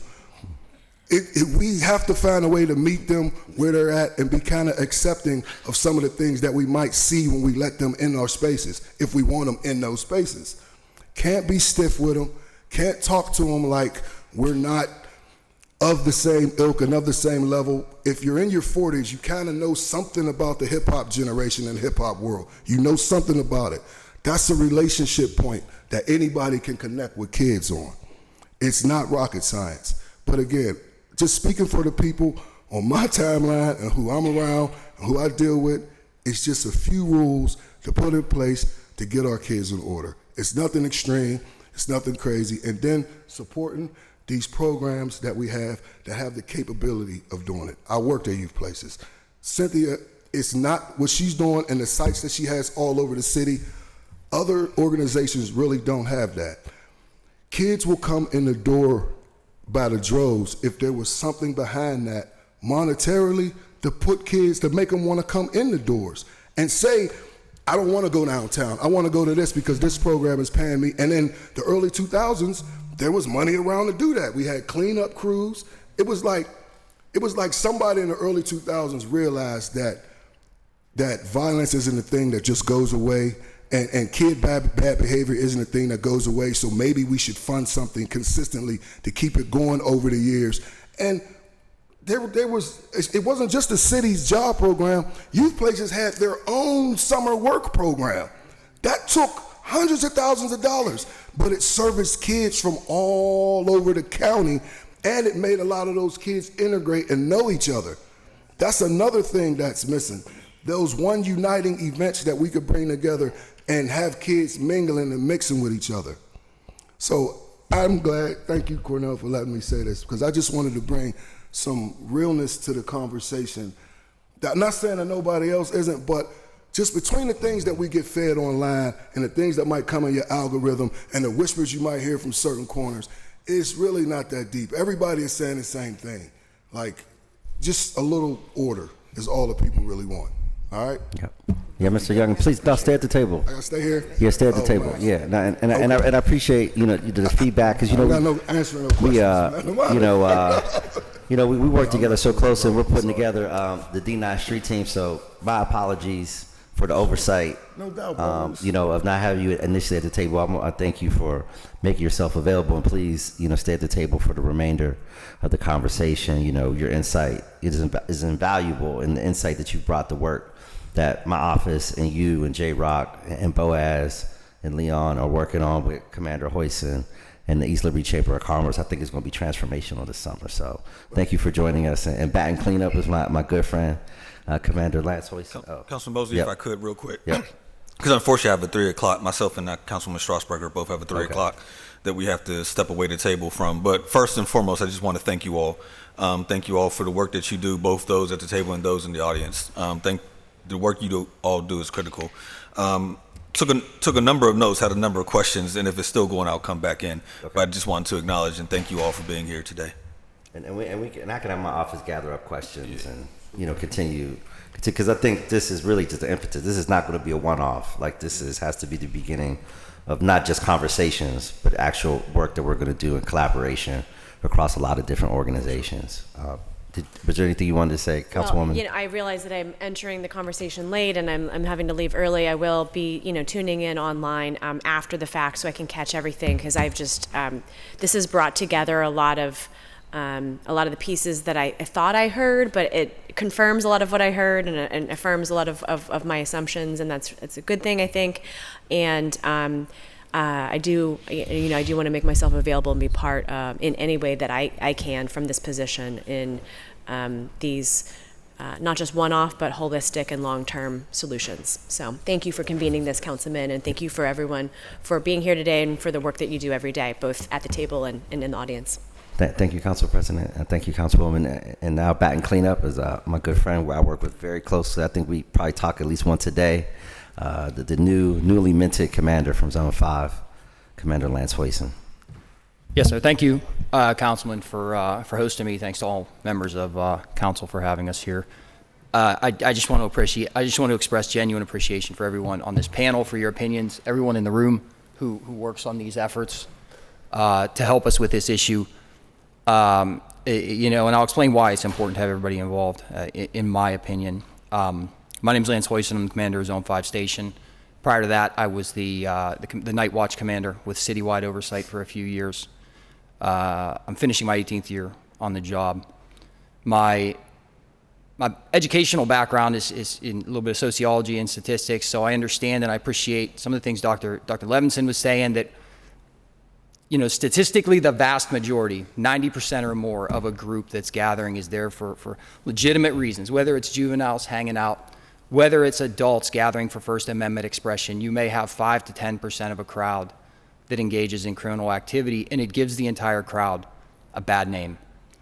And I think that's what we need to separate here. I don't think there's a one-size-fits-all solution to this.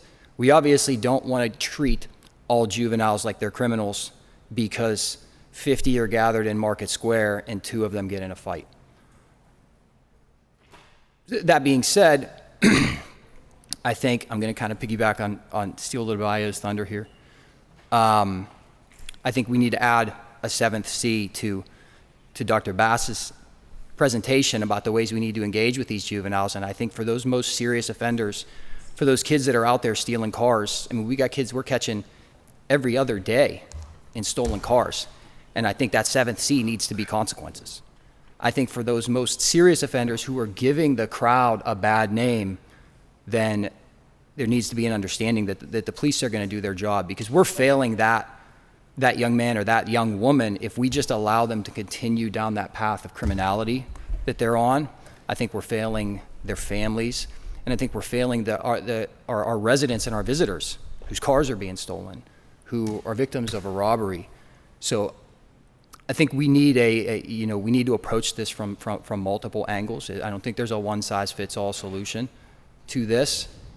We need to direct the vast majority of these juveniles to the appropriate resources, to the third space, to the resources they need. And for those couple that just aren't getting the message, we can force them to those resources through some consequences. And I think while I can't speak as the Zone 5 commander on behalf of the entire Pittsburgh Bureau of Police, I can say that we in Zone 5 are ready and prepared to do our part to that end. So thank you again to Yeah, everybody. and just as a follow-up, I really want to thank you, for the way you show up to the conversations that we've been having, over the past few months, and being in conversations where folks have a lot of fear and anxiety and frustration with what's going on, and how could we triple and quadruple and quintuple the beds, up at Schumann, and you're always the first one around the table. Like, look, that's not going to be the solution. And throwing a whole lot of money at police overtime is not the solution. The solution is what we've been working on, and I'll talk about it a little bit later, the D9 street team and the work that Io and Boaz and J Rock are doing, with our office to identify folks in the community and young people as well, people that are actually part of that demographic, to be part of playing a central role in making their community safer. And I think that goes along with what Dr. Adams Bass was saying. And I think that's what I thought was like so transformative and unique about when Io, J Rock, and Boaz brought the idea to me, that we're going to roll out next month in the community, was that the young people that are part of that age group are going to play a central role in making their community safer and being engaged. So it's not going to be that top down, but it's really just a bottom up, and we're just playing a facilitation role and not, guiding that. But you, in playing the role that you play, sending that message, it gets across to the community, a lot stronger. We say, actually, your money's better spent working with the D9 street team than just trying to throw extra dollars at police overtime, particularly when we're talking about this specific issue, involving that, 16 to 25 demographic. So now that we completed the presentation, I want to thank everybody for their patience. I know that was long, but I think we've been talking about this a lot for the last month, so I think it deserved the amount of time that we gave. I don't think 60 minutes would have been enough, to really, and actually, this 90 minutes that we've taken isn't enough either. But I think we kind of got a width and a breadth of the conversation from a variety of angles. And I think, if I can still remember the order of appearance, I think our first guest was Councilwoman Warwick, and hopefully I can remember how everybody showed up. And if anybody is in a hurry, I know the afternoon is running long, that let me know if you need to jump in and ask questions. But Councilwoman Warwick, I yield the floor to you. Okay, yeah, thank you everyone for being here and for taking the time. So I have some thoughts, I have questions as well. I do quickly, so Dr. Levinson, you had said right in your opening remarks, and I think this is maybe part of what I kind of, gut reaction concerned me the most with this, specifically around this Market Square policy, is you said that we passed a law. We did not pass a law. So that did not come to City Council.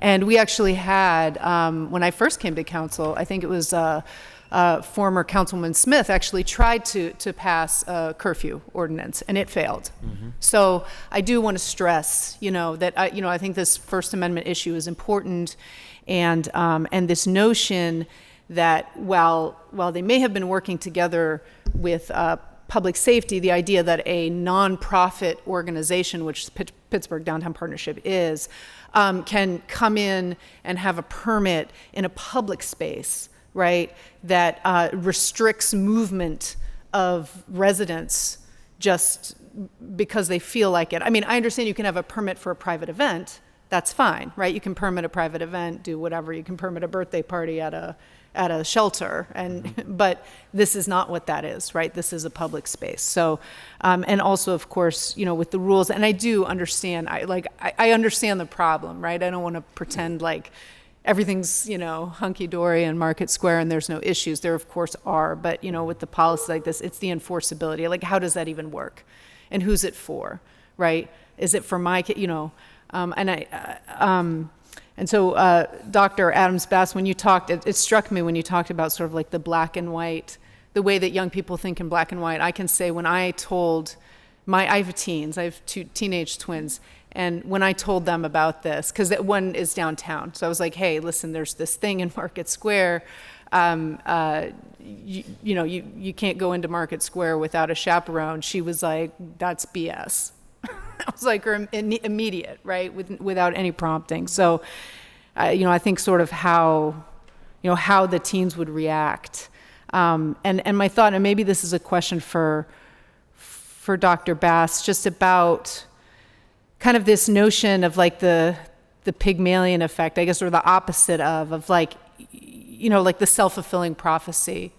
Like if we're saying, I mean, the media, regardless of what our intentions at the city of Pittsburgh, and I get that, right? At the city of Pittsburgh, we are not, Director Williams is not trying to criminalize kids. Nobody at this table is trying to do that. I don't think our police department is, but the reality is that what is happening out in the ecosystem, the comments online, the news reports, is demonizing our kids in a very real way. And so I want to ask about that, like this notion of like a self-fulfilling, like, well, if they're going to say that we're, I wanted to ask you about that. Sure, thank you. So I want to say a couple things. Yep, the black and white, you hit it on the nose. You live it when you have children in your own household. And then I want to say, as I was sitting here and listening to the panelists who are doing amazing, awesome work, hats off to all of you. I want to say, what would happen if you had a group of young people trained to elevate all the good, to challenge the algorithm? Because, there was a time where there were, you could see positive stories on the news. You might get one a week, maybe. And that's not where young people are going to get their information. That's where adults are going to get their information. So I do think that young people are sometimes frustrated because of how they are characterized, right? But I do think there's a space and an opportunity not just for diffusing the violence and redirecting them to spaces, but this is where I was saying those small businesses, or maybe it's, within the council, there's a space for young people to write the narrative, to elevate the narrative of all that's good, right? So they are learning those technical skills, not just learning to say, meet here with the cool young person, but they are learning to elevate that good that is happening in the city of Pittsburgh. And that is changing and challenging the narrative. Whereas right now, they're primary consumers of media, right? Someone might want to debate with me about that, but they're primarily consuming the media and using it as a way to engage in a particular way. However, if we think about bringing those young people to the table in a way that they are able to rewrite that digital narrative, that can happen in short term,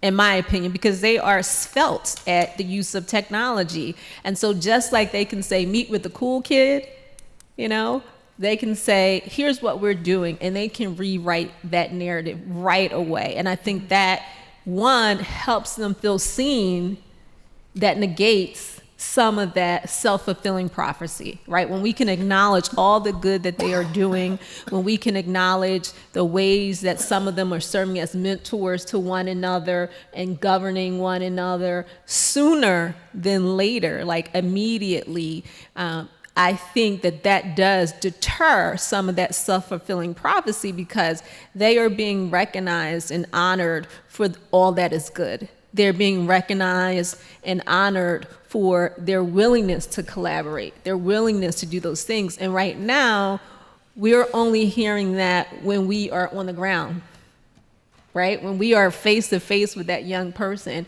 because it's highly unlikely that's going to show up in the algorithm or it's going to show up in the news. What happens when those young people are writing those press releases like this quote Mr. Rivers brought and sending it, pushing it to the local radio station, as well as pushing it in the digital media spaces, the technology that they're using. So I do believe that we have to publicly acknowledge all that is good with young people. If you remember, I'm dating myself, when, at school, they would come on the loudspeaker and say, today we want to honor, Councilman Warwick for on-time attendance every day. Where are we doing that for adolescents in this community? I mean, this is not just Pittsburgh, but we're talking about Pittsburgh now. Where are we doing that for all the young people versus that one young person who's been elevated and highlighted nationally or locally for all they do? So that is one way to begin to establish that relationship, to acknowledge that young people are contributing members of this society and that they matter in a positive way, right? Because right now, as I heard, the percentages of the young people who are agitators in those spaces are smaller even than the young people who are in those spaces. So I feel like that's a low-hanging fruit. you know, in a way that acknowledges who they are, what their contributions are, and the good that they are doing. I think we could probably do that in a relatively short time. Thank you for your question. Cynthia, did you want to? No. Oh. No, I just want to say, I mean, just to clarify for the record, that from what we've heard about I think we're all aware that it was a special events permit, but the special event is 300 days. And that's you know, the special event, we understand that, but it is 300 days. And I think that's the piece that's kind of tricky for us. So I think it's also important, Dr. Adams, and I agree 100% with you. I think in addition, like, you know, Jason knows, Mr. Rivers knows that one of the things that we like to do is when a young person, even though when they were in the streets and they were getting caught up, and, you know, people know them for that right there, but when they're making this transition, you know, this young person that we just met with, I think it was yesterday, they're graduating in a couple of days. You know what I mean? Like, you know, that we're going back to that house that we had that intervention with them and going to celebrate that graduation with that. So as much as we're, you know, celebrating that person who's already doing great, I want to make sure that we're starting to celebrate the ones who are making these changes, because people are looking for attention. You know what I mean? A lot of this stuff, honestly, is about a lot of attention. That's why I was talking about a lot of the social media and things like that. These are geniuses.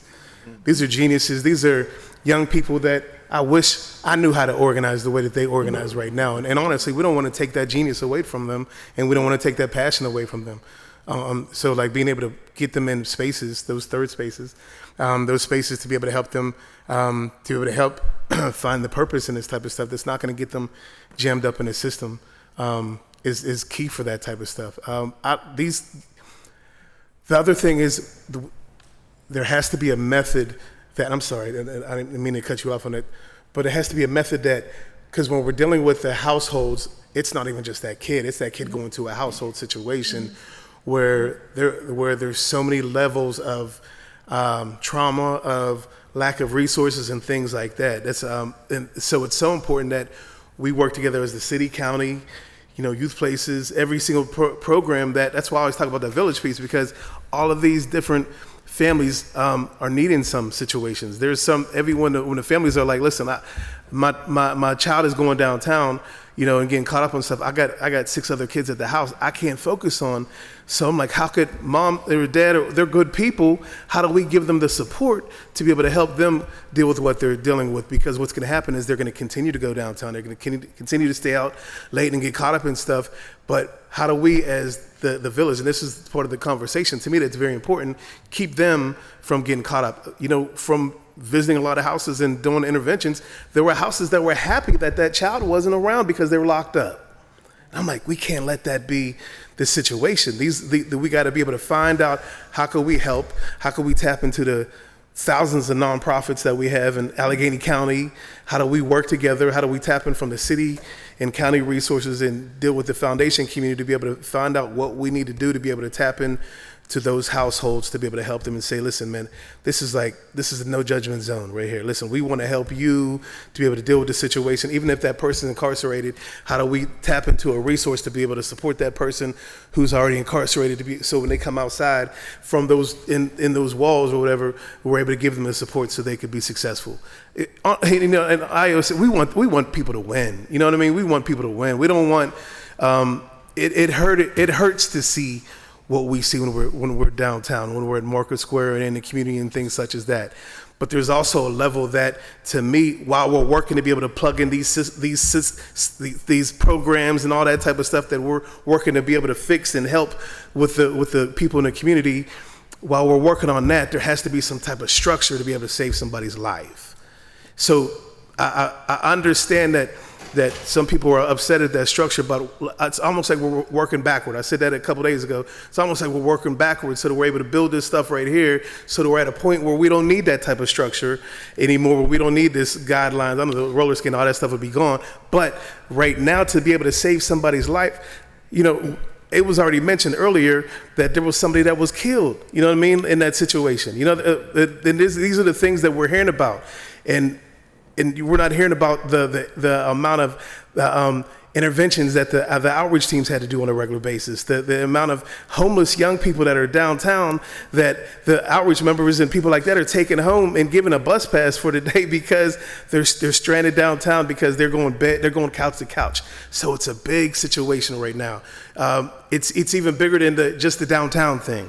You know what I mean? This is just one of the outcomes of what's happening with the situation. So I said it before, what I said, that all hands on deck mindset, that's not a cliche. That's the piece of us having to understand that we're seeing the effects of so much from the COVID but then we're seeing a lot of broken situations in households, but it takes all of us being able to strategically come together with I'm saying this again, with a no judgment mindset to be able to say, listen, you specialize in this. Oh, you got a boxing program?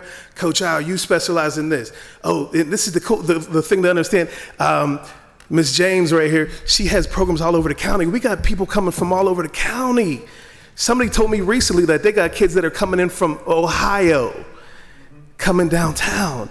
So you can't deal with these situations with just a local type situation. You got to come with a mindset of like not just like countywide. And then the other thing is, I'm blessed to be able to, a lot of us are blessed to be able to tap into other cities that are dealing with the same exact situation. The challenge with that is this is new to everybody.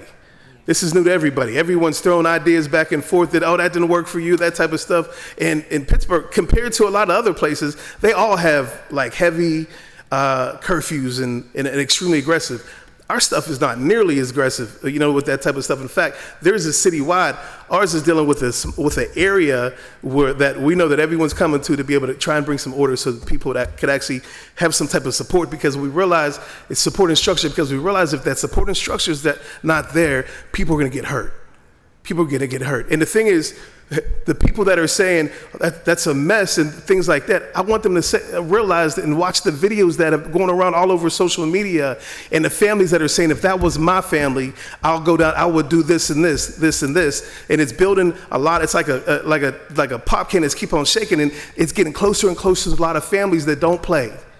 So when I say don't play, I'm talking about that are about those streets, and they're saying things about our kids. We want to make sure that there's a safety situation for everybody, so that some of these adults who are like that adult that was in that bus and things like that, if that was my family, I'd go see them. We're trying to stop a lot of stuff and put a structure in a situation where people aren't having those structures. So in a lot of ways, we're saving lives with this. So people don't believe me and they think it's crazy, but the structures that we need when I'm talking to these families aren't there, to the point where they want the criminal justice system to give them that structure. And we're trying to stop this type of situation from happening by putting these type of structures there and saying, in fact, if the people who are part of the village, if you could find somebody that could go with you to that situation to be able to go into that place, we want that. We also want mentoring partnerships to step up. We also want the fraternities and sororities and the faith-based community to be able to step up, to be able to say, I'll be that person. This is opportunity for all of us to be able to step up, to really be who we're supposed to be through this situation. So, and I believe that we'll make it through. And that's the faith that I have. So I do want to, I appreciate, but I do want to just sort of caution for us at the city, and I understand the concept, right? Of like the community needs to step up, the parents need to step up, but we're the city, right? And we can't control what parents do, and we can't control if some group or another group decides to come down, or help or volunteer. So that's actually one thing that I wanted to kind of shift toward, and I will say too, just quickly, with Market Square, we had this huge opening of Market Square for the NFL, and it was Brandy at the 365 panel. It's this beautiful thing at this brand new square, and I think she said, it's pretty, and we want to come down and enjoy, and we're saying like, no, not for you, right? And we're doing that. And I think there was one young man on the panel who just said, that, just recently a friend of his had been shot, and it was like nobody even flinched. It was just like, we just kept on going with the discussion, right? So it's like you have the experience in perhaps his home community. I don't know what neighborhood he was from.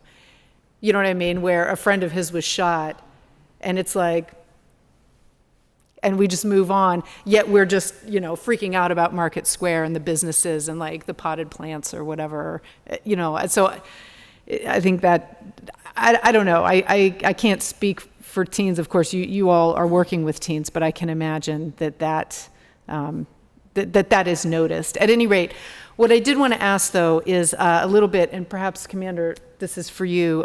We heard at the 365 a little bit around the numbers, and there was a very stark difference between this time last year and this time this year, to the point of saying, like, maybe it was like 5 incidences last year and something like 20 some. I don't remember what then, but it was a very stark difference. I'm not sure if you have Specific to Market Square, or I would not have them.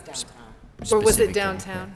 I believe it was downtown. 90 citations between January and the end of April of this year, compared to 25 for the same period last year. Okay.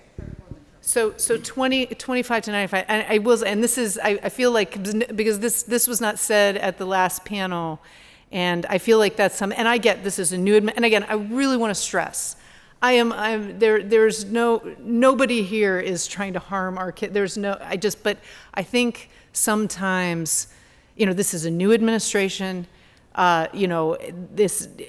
folks are new in their roles, many, haven't even been for a year. I really think that as a city, and all of us, what is different about what we are doing?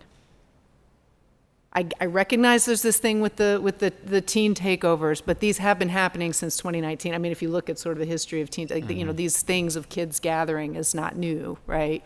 So what, and I mean really, I'm not saying we can answer it here, but like really a deep dive with the folks who were on the ground last year. What were we doing last year that we are doing differently this year? And I don't know I'm not asking for an answer, but if Right. anyone has comment. I don't think that this is like succinctly just one thing that could be answered. I think that like the divestment of community organizations who have been doing this work, the stringency and I'm gonna say this again, I know this went viral, but the political vagueness of having to put these RFP through and all of the language attached to the Stop the Violence grant and all these other things that makes the organizations like myself, like Reach, other organizations, it really makes our job hard, man. Like it really does, that we're expected to do more with less in times.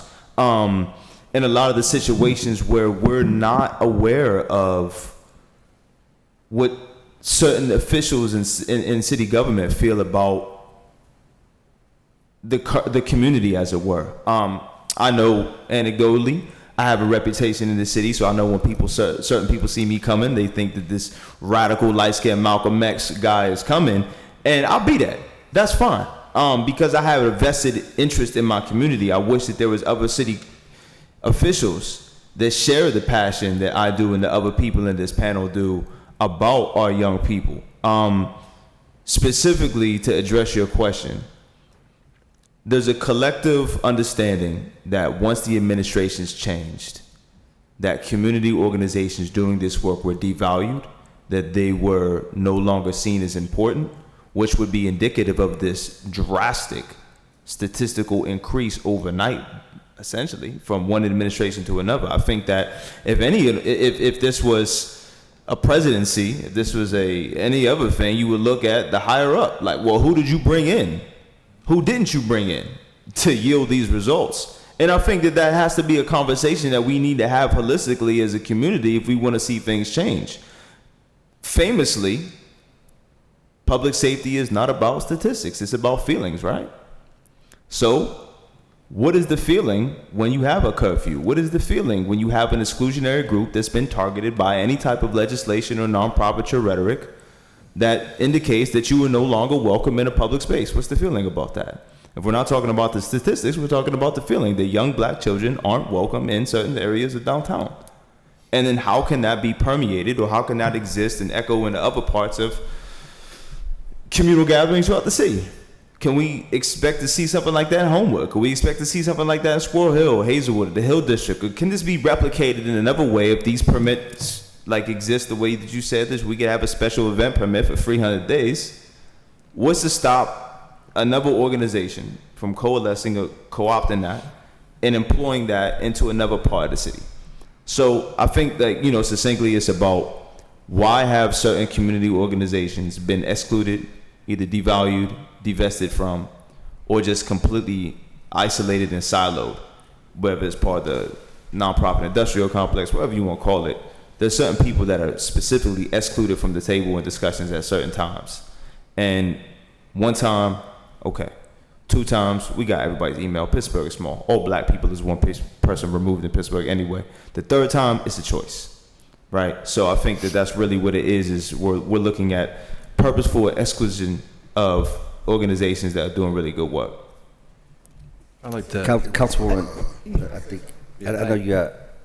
I just want to add to that. Yeah, sure, of course. Yeah, because I think it's important to pick through why organizations might feel diminished, especially because like the example that was being given about the RFPs and the paperwork, that was a decision made in the last administration. Mm-hmm. So moving forward, why organizations feel diminished, I think we just need to talk about more examples in terms of like why that is the case, why organizations would feel that way. But I just wanted to kind of just add that part. No, I appreciate you. Yeah, If I could, I know we've. If I could, about the Stop the Violence money. So we applied in the very first cycle, and then we didn't come back after that for a variety of reasons around how politicized it was. But I think the underlying point here is that our new mayor definitely was a council member during that time as well, and it has felt as if there is a divestment from community-based organizations supporting this work. So whether that's through the Stop the Violence money or whether it's through narrative, right? Or it could be assumptive narrative. There is a big difference. And again, we don't have a vested interest in the money. I'm speaking from just because we are a larger organization, we can do a lot of the paperwork and we have a lot of the systems in place to achieve the goal of acquiring the investment. But a lot of people who are really boots on the ground, like my team is boots on the ground. I'm not boots on the ground, like to be honest. My team is boots on the ground, the ones who are working at the sites. But the boots on the ground organizations coming out of these communities that don't have this uniform structure, they just have, they're kind of like mom and pop shops, who that investment was super critical to them continuing the work. Mm-hmm. And when it appears as if it's been a divestment, and again, I say this is assumptive narrative, we need to know the facts, but that I just want to kind of lay that out, like that's the feeling, especially for smaller organizations who don't have like the big 501c3 piece. May I say something? Can I build on that? Sorry, yeah, go ahead. So 2 things. One, AIM felt an impact, not a part of the Stop the Violent Trust either. But as funding came short, like there was we had to cut half of the staff. There was some volunteer work still happening during the week, as well as paid work on the weekend. I think the other thing that's important to consider as we continue to have this conversation is that it's also unrealistic to put the sole pressure of organizations that do said work to solve all of these societal problems, right? Because there are many in this space, as well as that we know throughout the city that is doing this work. And so 2 things. One, I'll go back to the point about the pandemic. The reset, it taught us as a society a lot of things, including this idea that certain things absolutely had to happen a certain way. Like in order to perform work, you had to go into a brick and mortar structure space.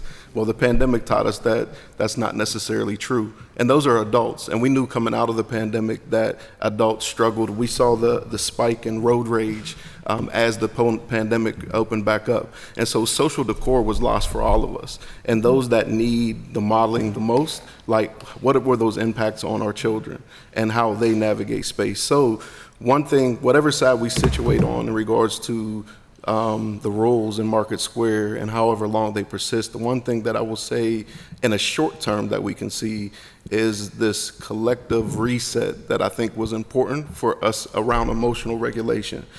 Because when we talk about large gathering, it's not just a Pittsburgh problem. We know that this is nationally happening. And so when things are happening at an epidemic level like that, it's not just isolated Pittsburgh, just like gun violence in certain communities is not just a Pittsburgh-related thing. So we have to look at the structural elements that create the right conditions for certain behaviors to persist. And so we always have to look at root causes. The other thing is that with this very issue, we've encountered many a times where the point was talked about like county kids that come downtown. Another concern that I have, and many on this panel that spend time in space can concur with, is that the age is getting younger and younger. Mm-hmm.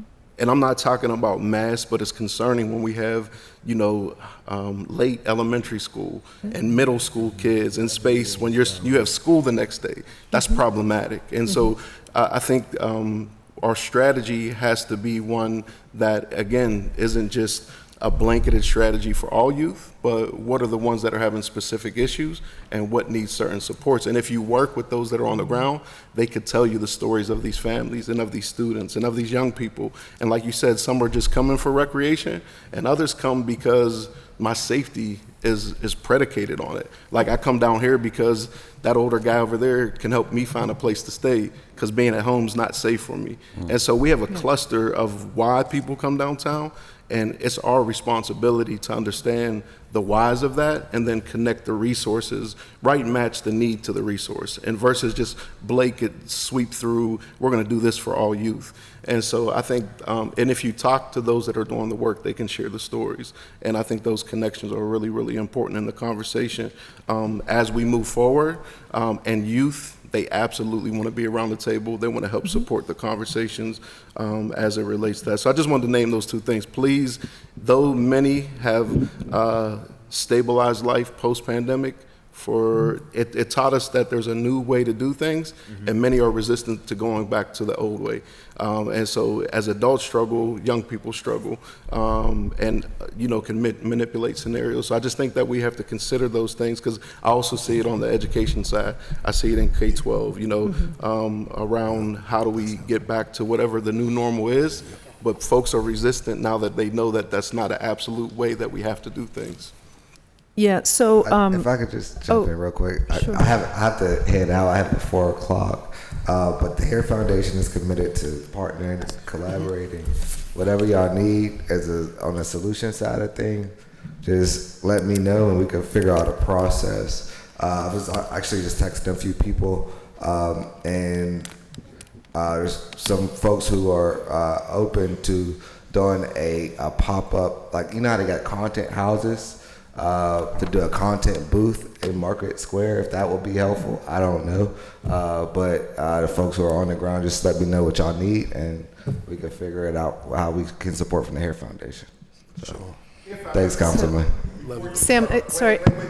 He made this open. This ain't my job, Bart. I just want to say something. Can you, Gavin? I work with the homeless population. Before I came down here, there was 13 kids under the age of 25 that came to my shop. You keep butting me off, Bart, but when you see me in the street, you ask me, how am I doing? We're working with this. The homeless population comes to Homewood. I'm here from 10 a.m. to 10 p.m. You can roll your eyes, you can stomp your feet. But this is what I will say to you. Bart, you sit there and you act like this is I'm non-existent until we get in the hood, until you need to run for office. I'm there from 10 a.m. to 10 p.m. Homeless population. I'm working with them every single day. I can't even get a bus pass. Can't get no help from you all, and I said to Cornell, I've been in existence for 10 years. Not one earthly, 1-9 of you all have said, hey, how can we help Sam? And none of you all. So when you sit here and talk about Farouk, when Farouk sat here and said that, he was dead on the money. You all isolate the situations that are on 10 toes down, 2 feet to the ground. I can sit here and say, reaches in places that they shouldn't be at. I'm in places that I shouldn't be at. And as long as you keep huffing and puffing, as long as you all keep playing like that, this is the reason why we have a dysfunction. This is the reason why it's not happening. Because you keep isolating the people who really and truly want to do the work. You sit there and I don't understand what's going on because you don't want to hear us. I'm doing it every day. I didn't come here to say with you all day. You voted. You got voted in for that job. I came here to tell you because he opened it up to the public. And I want to tell you all, I'm here to help. We deal with the homeless population. And if you don't want that help, Bart, say that. Because I get it where you live at and where you come from. You don't have these problems. But we had these problems. I had someone last night, they just wanted to break out somebody's glass windows. And the boys got on the bus to ride downtown. But we stopped it. I'm trying to tell you, we're here to help. We the people of 412 want to help. But if you all will keep isolating us, we're going to stand in the corner. And when you guys run for office, we're going to act the same way you act with us. That's all I got to say. I got something else to do, Barb. I got 20-some kids to feed. After school program that I ain't even got. After school program that we got to feed. I appreciate y'all. Okay. So with that, I think that perhaps, so this is, and you know, what Sam said as well, this is clearly a recurring theme, I think, with multiple. I know that I've heard from Safe Passages, they're running out of money, right? So I think just that question went beyond, I was sort of looking more for a numbers, like what's, you know what I mean? But so, you know, perhaps as a follow-up, you know, with the administration, just to sit down with individual leaders of the organizations to talk about the, you know, the issues with funding and, you know, the changes in capacity and just so that the new administration can understand that better, right? Okay, so I just want to shift just to finish up, and I did have a question, but I'm gonna leave it. But I just will say whatever you can do to mobilize the political power of these youth, because as people who do politics, like to get that many people together to do one thing at the same time in such speed is pretty astonishing.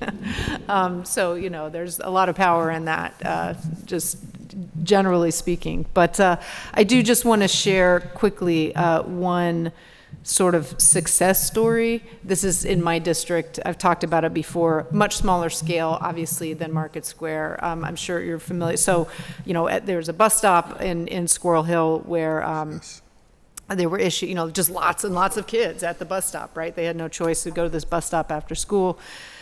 There were incidences, and this is an ongoing, right? So REACH is there every day. The Bureau of Police is there every day. We have had OCHS go in and work with the employees at a Starbucks to kind of give them some training on dealing with the youth.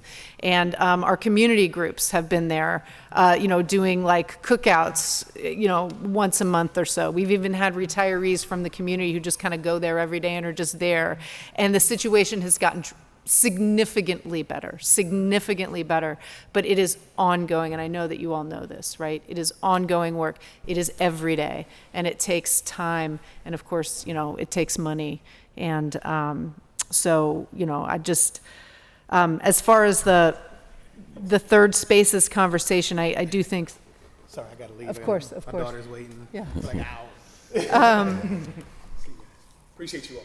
You know, as a city, we do provide these third spaces. We have rec centers at our city, right? We have in my district, McGee Rec Center is the gold standard, right? Like young kids, older kids, teen, right? Basketball, you name it. It is the gathering place for young people in the community. And we run it very, very well. Our city parks department does a fantastic job. But in, you know, Hazelwood, not 5 minutes away, there is no such in fact, we just renovated, but we just renovated a building, actually. There are plenty of spaces. There are plenty of physical spaces, right? But we do not program in them as the city. And that is, you know, and we rely on community groups to run around and gather money or figure it out themselves. And then sometimes when they don't, because, you know, groups are up and down. It's not the government, the funding is generally consistent, right? But, well, I mean within the government, right?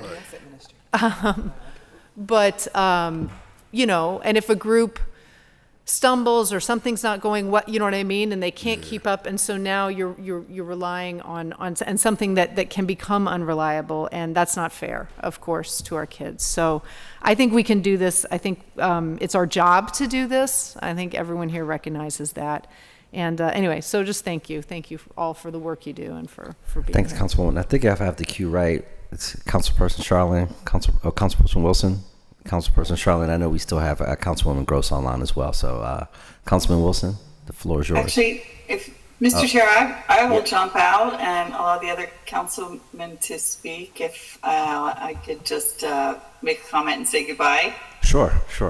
Thank Please you. do. I appreciate the time. So I again want to thank all the speakers, of course, and I have learned a lot and taken lots of notes. I probably will have some follow-up questions after today's meeting, after I process some more.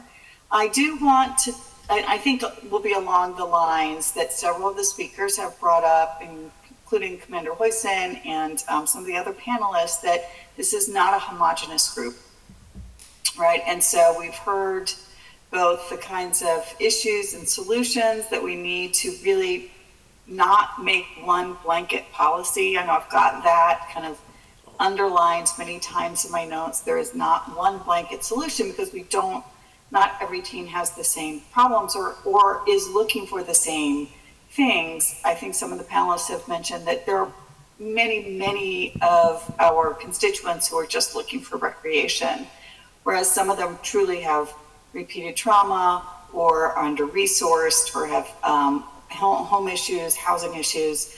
And so I look forward to having more of those in-depth conversations about where we should be allocating appropriate resources. And as I always do, and I know our reach people will appreciate that I will be consistent in my reminders to all of our discussions, that one of the things I didn't hear today, but we have had in other discussions, is that I would love it also to be a gendered analysis and talk about the differences in the gendered solutions, resources, spaces, programs, so that we don't assume that all of our teens have the same needs for the kinds of recreation or physical spaces and resources that they're looking for. And that's my 2 cents. So I appreciate it, and I will sign off. Thank you. Thank you, Councilwoman. Thank you for your patience. Councilman Wilson, and then Councilman Charlene will close us out. Thank you. I appreciate you putting this together. And then before I forget, I was just going to maybe piggyback off of something that Councilwoman Gross was talking about. Maybe it's not specifically what she was trying to describe, but essentially whenever I would be in the Stop the Violence meetings, we would continually talk about funding youth football programs, which we do. And out of that conversation, the future of that was talking about how to involve young girls, teenage, of all ages, and with the funds as well. So I thought that was interesting conversation. We had not gone down. It seemed like the first way to tackle any sort of issues was through youth football programs. And I know that I think we've tied together some of the outreach work through those programs, or at least from my understanding, like football coaches and other individuals that were in that space were trained on similar ways with similar training that our outreach workers had. So I'm definitely interested in that conversation because I do think that there is a gap there. Obviously, there's a gap. I'm not seeing girls play football that often. So, but to get back to this conversation around this table, I appreciate all you coming today. I did have a conversation recently with the PDP that I thought was insightful for me to understand about funding around this conversation, which I think in the future be useful to include in the conversation, which is and maybe someone here is funded by the county, but the county, because I know that they are probably receive all the funding for just like homelessness. They're the entity that does receive all that funding. Yes. And because we're the city of Pittsburgh, we always are the face of every community meeting, every issue that comes about. And we're like, I don't know how long ago it was like 6 years ago, we're like, council president, and then at the time, your predecessor was talking about this fund, and we went forward and put together the Stop the Violence Fund, and out of that came continued funding for outreach, continued funding for the different programs that we continue to talk about here at the table. But we cannot, continue to have this conversation without really having a good understanding of what the county, how the county is spending dollars to really understand flash crowd disturbances, or what's behind that happening. So I'm pretty sure you all forgot that I said that I had a conversation with the PDP because I'm just rambling on. But the reason why I think there's a connection there, because they said that they're going to get some funding from the county to hire a consultant. Everyone here knows that already, apparently. Probably. They have to hire a consultant to understand more about, what their direction should be in that Market Square space, which, anyway, led me down the path to trying to remind myself how much funding the county gets to really solve these issues. So looking forward to, any sort of collaboration, any sort of future conversations we could have directly with the county to understand this. But I thought it was very, very, impactful to hear what's happening from your end, and especially just to understand where our outreach team is coming from, because I know that Cornell has left, but in the past I've worked directly with Cornell and the outreach team on several outreach workers from the north side. So you're mostly downtown in Zone 5 out Zone on 5. the east, but one of the supervisors, downtown is kind of like all of us kind of touch downtown. Okay. And we all send workers from our sides to work downtown. Okay. We just extended our hours from 2 to 10 now. It'd be good to connect with people you. from every zone Yeah. is down there. So yeah. Great. It'd be great to connect with you on the work that you're doing. Definitely. But previously, just like talking with the outreach workers that were specifically, before my district grew, I was always talking specifically to outreach workers on the north side, and I always wanted to make sure that I'm never dismissive of what the opinions were of the outreach workers, about my neighborhoods and how they could, violence could be solved. So I told Cornell a long time ago, I said, well, I have this power that was given to me that people pick up when I call. So if you can't get somewhere, please let me know so I can call that person. Right. It sounds ridiculous to say like we're some, but it is a unique power that you have when you get elected. Somehow everyone picks up. So no doubt. you need to get in touch with someone? You need to get in touch with someone? So to push that conversation, to push that, what I'm saying is to push that conversation, or in this instance that I'm talking about, it was a juvenile situation, and it doesn't matter to go into the detail, but I'm always interested to have these conversations to try and push the conversation to someone who may not really understand the severity of the situation. So it's pretty vague what I'm talking about, but I got you. I think that it's important that council members continually have a connection with the outreach workers. So I always appreciate you coming to the table. And with that, I'm just looking forward to continue to connect with people at this table. And thank you, Councilman, for putting this together. Thank you. And to say a bad joke, that's usually between us, but I think one of the reasons why they pick up the phone is because your nickname is Bobby with the Tool. And he didn't even know what that meant for like a few months. But, inside joke. Little inside joke between me and the councilman. So to close this out is Councilman Charlin. Yes, thank you, Mr. Chair. And I will be relatively short because we are losing experts here, and I know it's been a long afternoon, but I do appreciate the discussion here. I have a couple things, and they're not necessarily related to each other, but I do want to acknowledge that we do have a curfew on our books. Curfew has been on the books since 1995. It's Chapter 604. When I was 7 years old, we obviously don't enforce it. And I think, I think one of the big things in this discussion, I represent Southside, so we've got a lot of discussions about what to do with youth and late at night. It's the practicality of it. You know, it's where do you take the kids? What if the parents don't show up? It's you're taking an officer away because they have to, babysit, and it's just, I get asked almost like every week, every time something happens in Southside, they're like, "Why don't you do a curfew? Why don't you do a curfew?" And it's like, you can't. That's the answer. You can't. And you go ahead if you've got something to add. No, you saying my sentiments. What I was saying earlier, we can't do this. Yeah. I truly don't know how other cities pull it off, but it's like, it is not possible. So it is not something that we have. It's not something like leadership, and it feels like I have to. Whenever I've got folks in Southside who want to help work on problems, I have to almost give the same lecture at the start.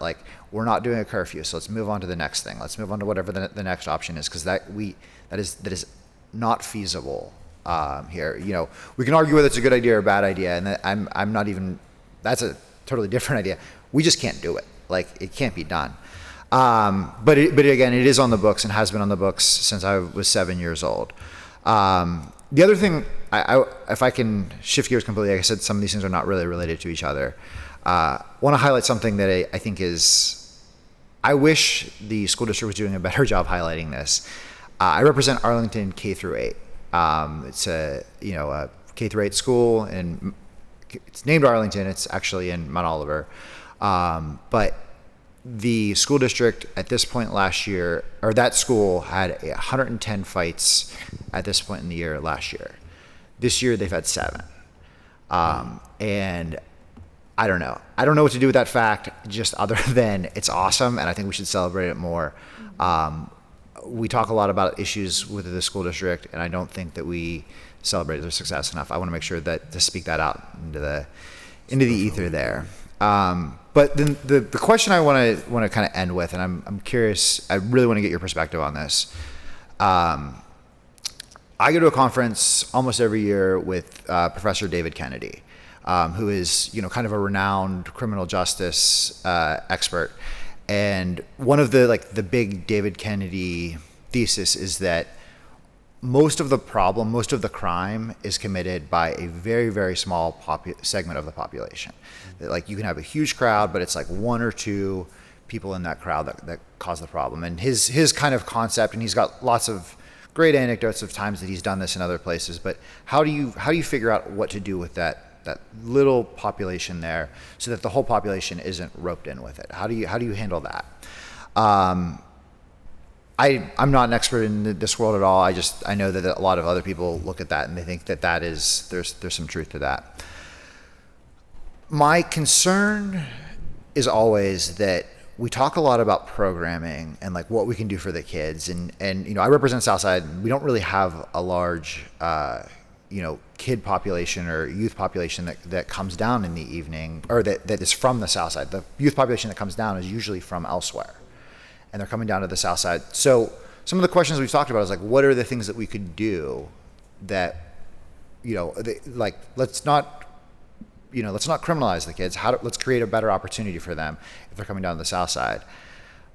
But I have no idea what that could possibly look like, because if we do basketball, let's say we did late night basketball, the people that would go to late night basketball, they're not that little population. They're the large crowd.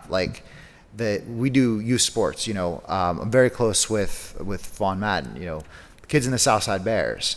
They're not the kids that are causing the problems. Those are they already know Coach Vaughn at that point. So how do we find the kids that would not be interested in Lord knows anything I suggest would be super corny at this point, but how do we get the activity that gets that kid interested in coming in? I don't begin to know what that is, but what do you guys, how would you approach this problem, or what would you think that would be? Yeah, so I'll start and then open up to the group, because I know folks have insight. Number one, Principal Caldwell is doing amazing work at Arlington. She is. And a big reason why, so when we think about the safety triangle, starting, not just physical safety, but psychological safety, as well as emotional regulation, she chose to intentionally focus on what are the causes of violence or fights or disputes And another powerful thing about that work is that it's translating to results academically. So Yes. when safety happens, safety and wellness is the conversation that we need to have. And if I may, one thing I forgot to mention, she told me, so 107 fights, if a fight has 2 people in it, for each person that's in a fight, that's 8 hours of staff time Yes. that are spent on, Yes. after calling parents, whatever needs to be done.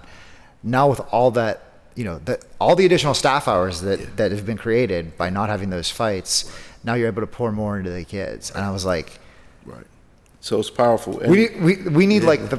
Well, I think it's a model, and I Yeah. think many of the organizations operate off of a similar premise, of collaboration with the youth, the person that's having the issue. What are the reasons for the issue?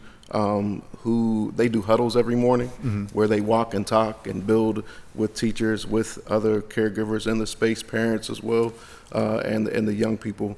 So I think we should do a much better job as a city. Like growing up as a lifelong Pittsburgher, I don't know a time when the school district and the city of Pittsburgh, the relationship was stronger.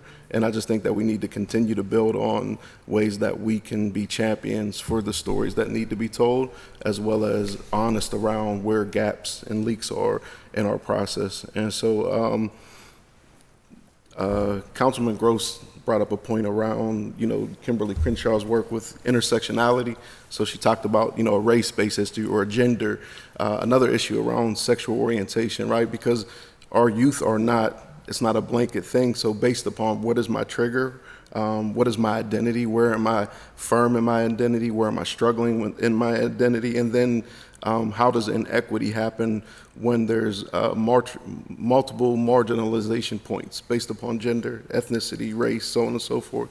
And so you asked the point on what we can do with the youth, and I think, like you said, you have ones that are interested in football. And so to those, we continue to gear them that way. We have many young ladies, young people that want to figure out how they can start a business, earn money, so cosmetology, like how are we exposing opportunities to connection? Because many of the young ladies in our spaces are already doing hair, nails, doing things on their own. How do we create connections to where they can get into a business of like taking care of themselves now?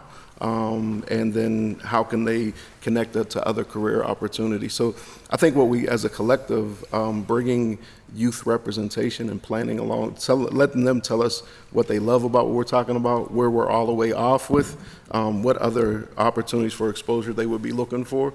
And then sometimes I was just having a conversation with the principal from Brashear and around career exploration for one of her students, and she was talking about the game commission and this interest in fishing that this young man has. And she was just saying how she was saying that prior to that moment, these are things that he wouldn't necessarily been thinking about on his own, but these connections that they were able to make in school around exposure. So I think sometimes youth can tell us what they need, and sometimes they don't even know yet, and they need to try things out. And so I think there's multiple answers to the same question, and we should have a plethora of opportunities that can be engaged in, from athletics to academics. Because another thing is it's further upstream, but there's a correlation between literacy and violence prevention.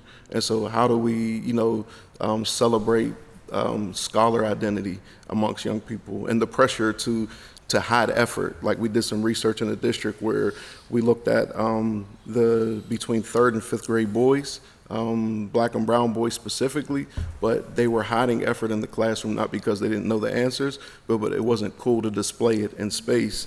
And so I think that we have to have a plethora of answers that support all the identities. Safe Passage does great around building identities within young people. And so I just think, where are the identities that young people and communities are already aware of, and then where are ones that they're not even thinking about, that we can create connection? And there are so many resources around the table and within the city that I just think, how do we build bridges, better bridges in the city of Bridges for connection and opportunity? So where things work, cool, and where we haven't explored yet, let's consider those things too. I'll get to you in just a second here, but I think question though is that is your, I guess, thesis here that if we create as many different opportunities that eventually we will find, because my problem is like, how do we get that 2% of the population? And you're saying like, we just need to create 100 different. No, for the 2% of the population, we need to spend extensive time, and you don't even have to do it because we've already done it. There's many around the table that have. Sometimes we might need to, but I think for the smaller we need to have very specific and intentional strategies that tie to what that 2% is dealing with, because we know hurting people hurt people, right? And so where are the trauma points? What therapeutic elements need to happen? What OVR opportunities for connection to work-related stuff? So I think with that 2%, the conversation can be the same, but it can also be different. But where are people's interests? If we do interest assessment and things that they're good at, and then how can they make career connections to those things, and not even career connections, because some of that stuff is too far down the line. How can I make connections to things that I can do now? And oftentimes when you talk about that 2%, there's a larger level of vulnerability with that population. So how do we meet those needs in moment? I know, is it To Improve that the city has started for over on the south side, and one of the things I like about that work is it's a holistic work that works with the whole family, not just the young person is working with the parents, is working with other people in the household. Because Cornell brought that up earlier too, is like, you could do a great work, but a child has to return home somewhere. And we have to, how are we helping to stabilize and understand the needs of that household? So I think we need to do a better job of understanding what that 2% population is dealing with, and let our strategies match those things, including accountability, a consequence, which was brought up. The last thing I'll say is that one of the things that I've noticed in space, and so there's another challenge that we have not only in our K-12 education environment within society as a whole. So, when we know IEPs or individual learning plans, like there's certain advocacy and protection for young people, rightfully so, in educational spaces. But one of the unintended consequences that we're starting to see now are like young people saying, well, you can only hold me so accountable. Or, if I can do this thing and I might not get a punishment or a reprimand because you have only so many days allotted that you can discipline me. And so on one hand, we need advocacy and they need protection, but in another, unintentional consequences in society, you operate in a world that is not concerned about IEP. And I'm not suggesting that all of our issues are with that population, but when we have young people that are dealing with issues around emotional instability and some of those academic pieces, that it's a crash course collision. And when you look at downtown, if you were to, at one time, I'm not saying this right now, but there were many kids that I knew that were dealing with those complexities, and I think we have to bring those experts in as we talk about mapping and supporting those populations. Sure. Yeah, so I'm gonna speak anecdotally about this and tie this into a local situation. I spent my formative years in New York, right, in Queens, and one of the things that was dope for us growing up was like all the people we looked up to on the TV with record deals, even before I got my record deal, was in the neighborhood, right? Like Mobb Deep wasn't far from me. Nas wasn't far from me. A lot of those guys, I actually went to high school with some guys in G-Unit. They weren't far from me. So having access to those people, and I'm not suggesting that, Pittsburgh sits here and cuts a check to, every single celebrity that comes out of this area. But I'll tie this into this, and I just looked over my shoulder a little bit ago and see he was behind me. I didn't know he was going to say, I didn't know he was here. So, Boaz is one of my favorite entertainers ever in my life. And Bo being one of the most gifted Pittsburgh products in terms of hip hop ever, being in the spaces he's in now is exactly what you need. When I first moved to Pittsburgh, the first rapper I learned about outside of Jasiri was Bo. And I'm not just saying this because it's my brother and I'm a fan, but the things that he has said in his music and in the environment that he comes from, to him to be in the environments now giving back and working with the young people that were just like us growing up, because I think we the same age, bro. I think we the same age. That is where that 2% population, wherever that small infinitesimal population looks to, is the brothers that came off road. Again, anecdotally, I was 17. I was arrested for attempted murder. Spent a good bit of my time in jail. And then I was able to, as soon as I got out of jail, I went on tour with G-Unit, right? I went on tour with the guys I looked up to because they was in my community. I was accessible to them and they were accessible to me. Having a treasure like Bo behind us in the REACH program, people know him.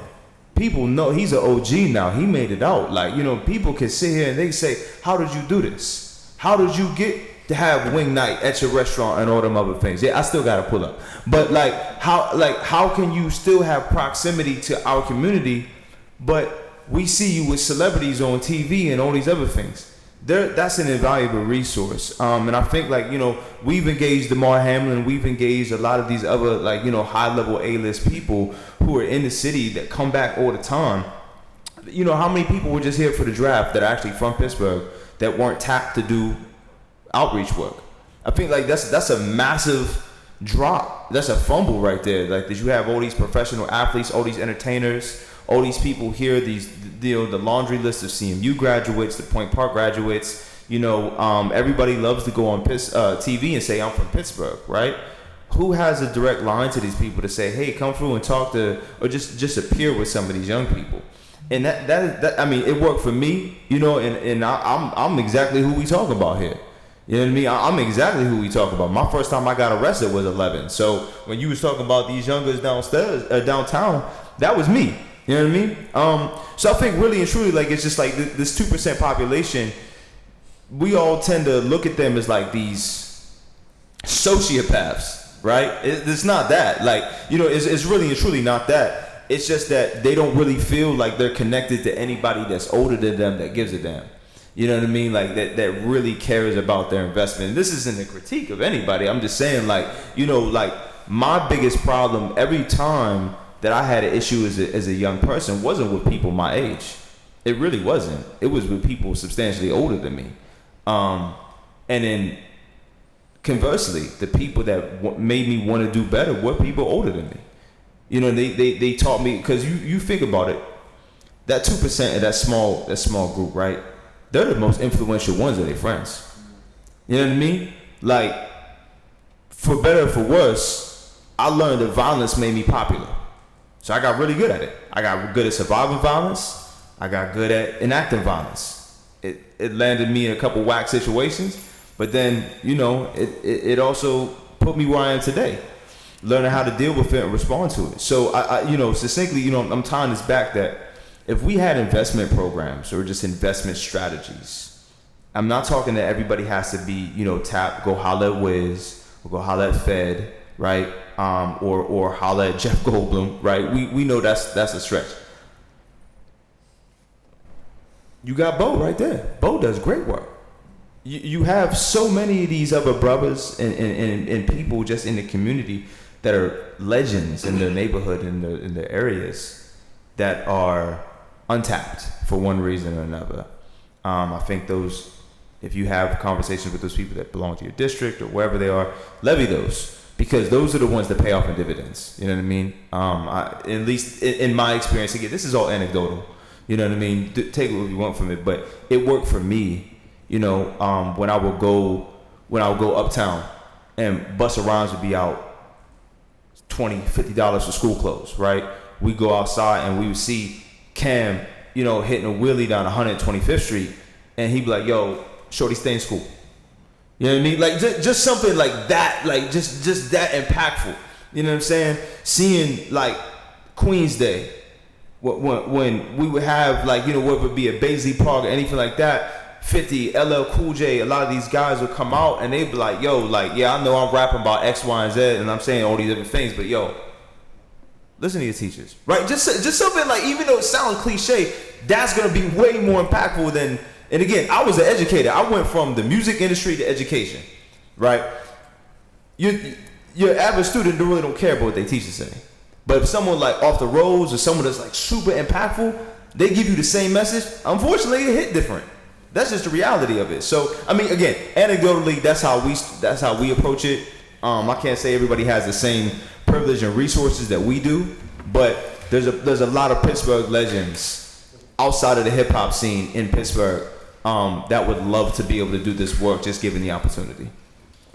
Really, can I say something real quick? Just really quickly, thinking about what you're asking specifically about diversion strategies, right? So one thing I'll say that is missing is maybe some of the diversion experts as you think about how to grow this conversation. But when you look at diversion data, like the results of diversion, most young people don't feel that the consequence is worse than their circumstance. And so when you really drill into that and you think about this 2%, that is their mindset. The consequence is, it may not be the best, but I'm sheltered, I have some food, I have some friends. So the consequence of, a crime, so to speak, is not worse than their circumstance, which is constantly fighting to survive, constantly fighting to be connected to something. So I think it's about thinking about the mindset, and from the mindset, we can then think about some deeper solutions. All of us are doing all of this work. A lot of us, I know personally, I've said, I don't know what I would do with a young person who has been consistently re-traumatized, right? Because I'm not a therapist, I'm not a behavioral specialist. I don't know. But I do know that them knowing, for us, them knowing that there's a safe space to go to if they need is critical, but it's not the only answer. And I think looking at diversion and what that root cause is, whether it's homelessness, whether it's something, but that would be my response. Thanks. If I could just jump in really quickly to the 2%, I think there's some diversity. So a percentage is going to be what we just heard, the personal anecdotal experience. I'm sure there's data that shows that. But then there are the young people who are emotionally and physically unsafe. They may not be looking for the popularity because they're clowning around, taking risks, but they are emotionally and physically unsafe. And sometimes it's in the schools. They're emotionally and physically unsafe, and they spend most of their time in school.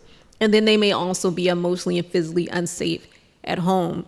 Many times those young people in that percentage, some places is 5%, they're looking for an adult who is going to listen, look, and see them.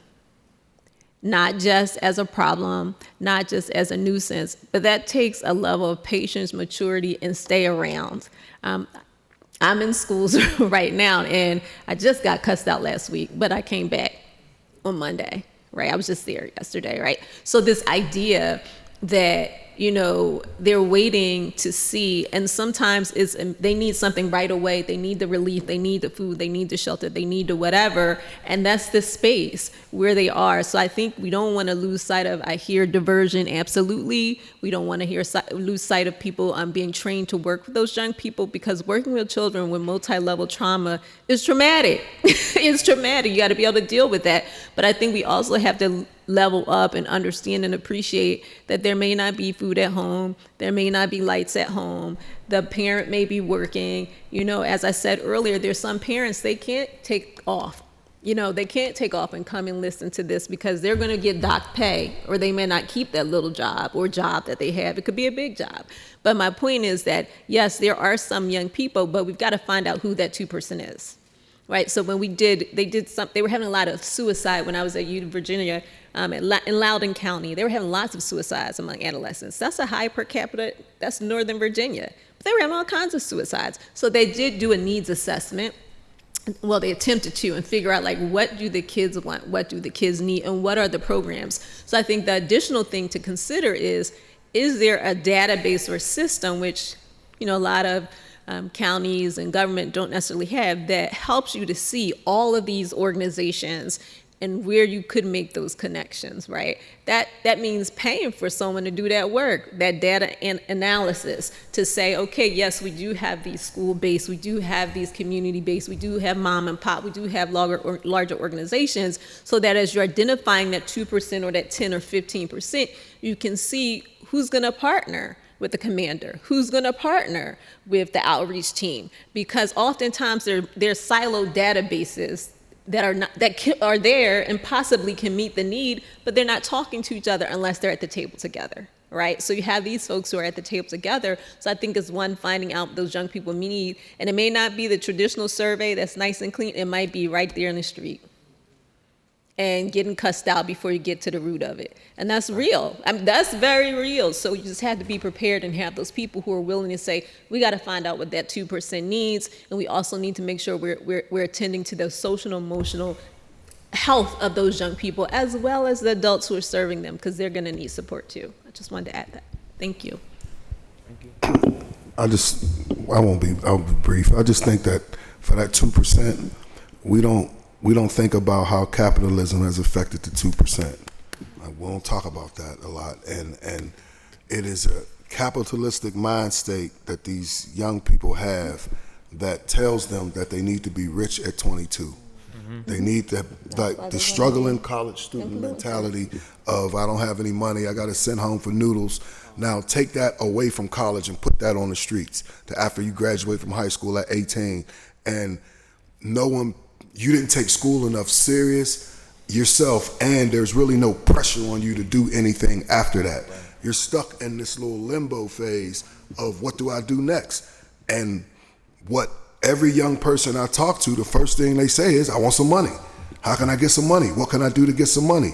And going down that path of what can I do to get some money leads to all of the bad decisions and leads them to places that they didn't intend on going. So and tying it together with like a Boaz and guys of that nature, that 2%, like Boaz was intentional for being a part of our team. Like we always say with Reach, we don't have job applications. We are selecting people who come from the same life that we have, that changed their mindset and started doing the things in the community already before we bring you in and ask you to be a part of what we have going on with Reach. If it wasn't for programs like a Reach-esque program in those days, then I wouldn't be doing this violence prevention work, because it took somebody to pull me in and get me together and say, I'm gonna teach you this work, I'm gonna get you these trainings, I'm gonna get you together and get you on the track to earn a living off of giving back to your community. And that is an aspect that, like, so, you know, crime in America and in this world we want it to go away, wishful thinking, but we know that it's not gonna go away. And you're gonna need people, to Cynthia's point about getting younger in the workforce, you're gonna need people to fill these slots and come in. Boaz is younger than me from another generation, so him coming in this spot is already putting younger people in place that come from that 2% to get these jobs. I intentionally hire people like, I have guys that I've been coaching football that I know what their young lives was, and before they were able to get off track and totally make those bad decisions, pull them into doing violence prevention work and getting them trainings and building them up so they can eventually replace me as I elevate on to the next place. And the key thing to pulling them in was the capitalistic mindset. Hey, I got some money, and I'm gonna pull y'all in. Y'all want some money? Yeah, I got some money. Well, I'll go to any training you want me to go to if you're giving me $200 a day. You know what I mean? So they wanted to come and they want to be a part of it. So that 2%, their mindset is already on trying to survive and what they need and how they can get the resources to survive. So pulling them in and getting them under the fold and helping them change their mindset to getting it is the way. That's our approach with Reach, and we're actively doing it now. Several of our workers were in that 2% that we've changed and got them doing God's work now and helping change other people. So it's just getting that system and getting it rolling with getting those people indoors and not shutting them out completely because they made a mistake or two. People always forget the mistake. Me and my friends laugh about this. They say, well, you guys were bad back in the day and you changed your life. people don't forget that we went to prison to change our life. In the streets, you either got robbed or something, or you went to jail, or you got shot. It's like something traumatic happened for you to change your life. I didn't just graduate high school and say, oh, no, I'm a good person now, I'm a citizen. I was doing knucklehead stuff then and continued doing it into my younger 20s until something traumatic happened. I went away, changed my whole life, came back, and now you're a different person. We're trying to stop kids from going through that process. Yeah. Right now, you don't need to have a traumatic experience in order for you to move on to the next level in life. No, you're in the 2%, pull you in now, get you together, and so you don't have to go through that traumatic experience to get here. So that's how I think we can approach it. Can I just build up there real quick before we cut out? No, bro, you was cooking. Like, no. We don't have a lot of money, but our program that you've come to, Councilperson Charlin, we're funded by the state, right? And we pay all the youths $100 a day for pulling up. Now, when I get youngers that's off the roads, I'm like, yo, I liken it like this. You ever make something for yourself in the kitchen and it don't taste like your mom make it? And it be the same ingredients because your mom put love in there, right? I know $100 a day ain't that much. But when I break it down to these youths, I'm like, yo, look, you hustling. You know how to break this down. You know what your split is. You know what your lawyer's gonna cost. You know how much this is gonna cost. This $100 a day is actually making you more money because it's more consistent than what you getting on the roads. So if you wanna come rock with me, I can guarantee you $100. I can guarantee you food. I can guarantee you a safe space, and I can guarantee you a conversation, and perhaps like a field trip, some other place where you ain't ever been before. And it's just like, this is the type of conversation we have under that capitalistic mindset because, capitalism, right? We here. So, the way I look at it is like, if we're gonna be getting money off these youth with these grants, they should be being paid for it. Mm-hmm. You know what I mean? They should be the recipients and the beneficiaries of all these programs. So that's just kind of how I leverage it to my youngers. It's like, yo, listen, I know it ain't much, but it's all that I got. I actually wish I could give you more. And when I can, you know what I mean? I'm like, yo, here's double what we gave you last week. You know what I mean? So it's just like, just small things like that. It's just like when you lead with love, again, as cliche as it sounds, it does go a long way, specifically with that population that you're talking about where they feel like don't nobody care about them. You know what I mean? Mm-hmm. Good. All right. Thank you. Thank you. Mr. Chair. Thank you, Councilperson. We're a little bit past hour 3, so I don't have any questions. I really enjoyed the conversation, the insight. Look forward to continuing this and not making this a one-off, and also, ensuring that as part of the work that we do, that we create some spaces for our young people to be at these tables and be at these conversations and hear directly from them and have them design how that conversation goes. As part of the work that we're going to do in the weeks and months to come, to continue to figure out, how do we solve this issue, and get out of it, ahead of it, and really, serve our young people, the best way we can. Because I think that's like the important thing. Like when we were on our last call, about the street team and planning our June 27th kickoff event at Liberty Green Park, talking about how do we show, ultimately when we get past, the accountability stuff, we know is important, and the rules and stuff we know is important, but ultimately showing how we can, in a real meaningful way, wrap our arms around these young people and show that somebody cares about them. So I want to thank everyone for being here today. I know there was a lot more conversation that we could have today. I know there's going to be a lot more conversation, into the future. I just look forward to working with you. I think this could be, the beginning of something really transformational for the city, taking something that caused a lot of anxiety and fear and pain and a lot of emotion over the last month or so is something that we maybe, sometime in the near future, we could see is actually was, like you said, that traumatic experience that actually led to growth, development, and hopefully a celebratory moment one day. Having exhausted the business of this post agenda, this meeting is now adjourned.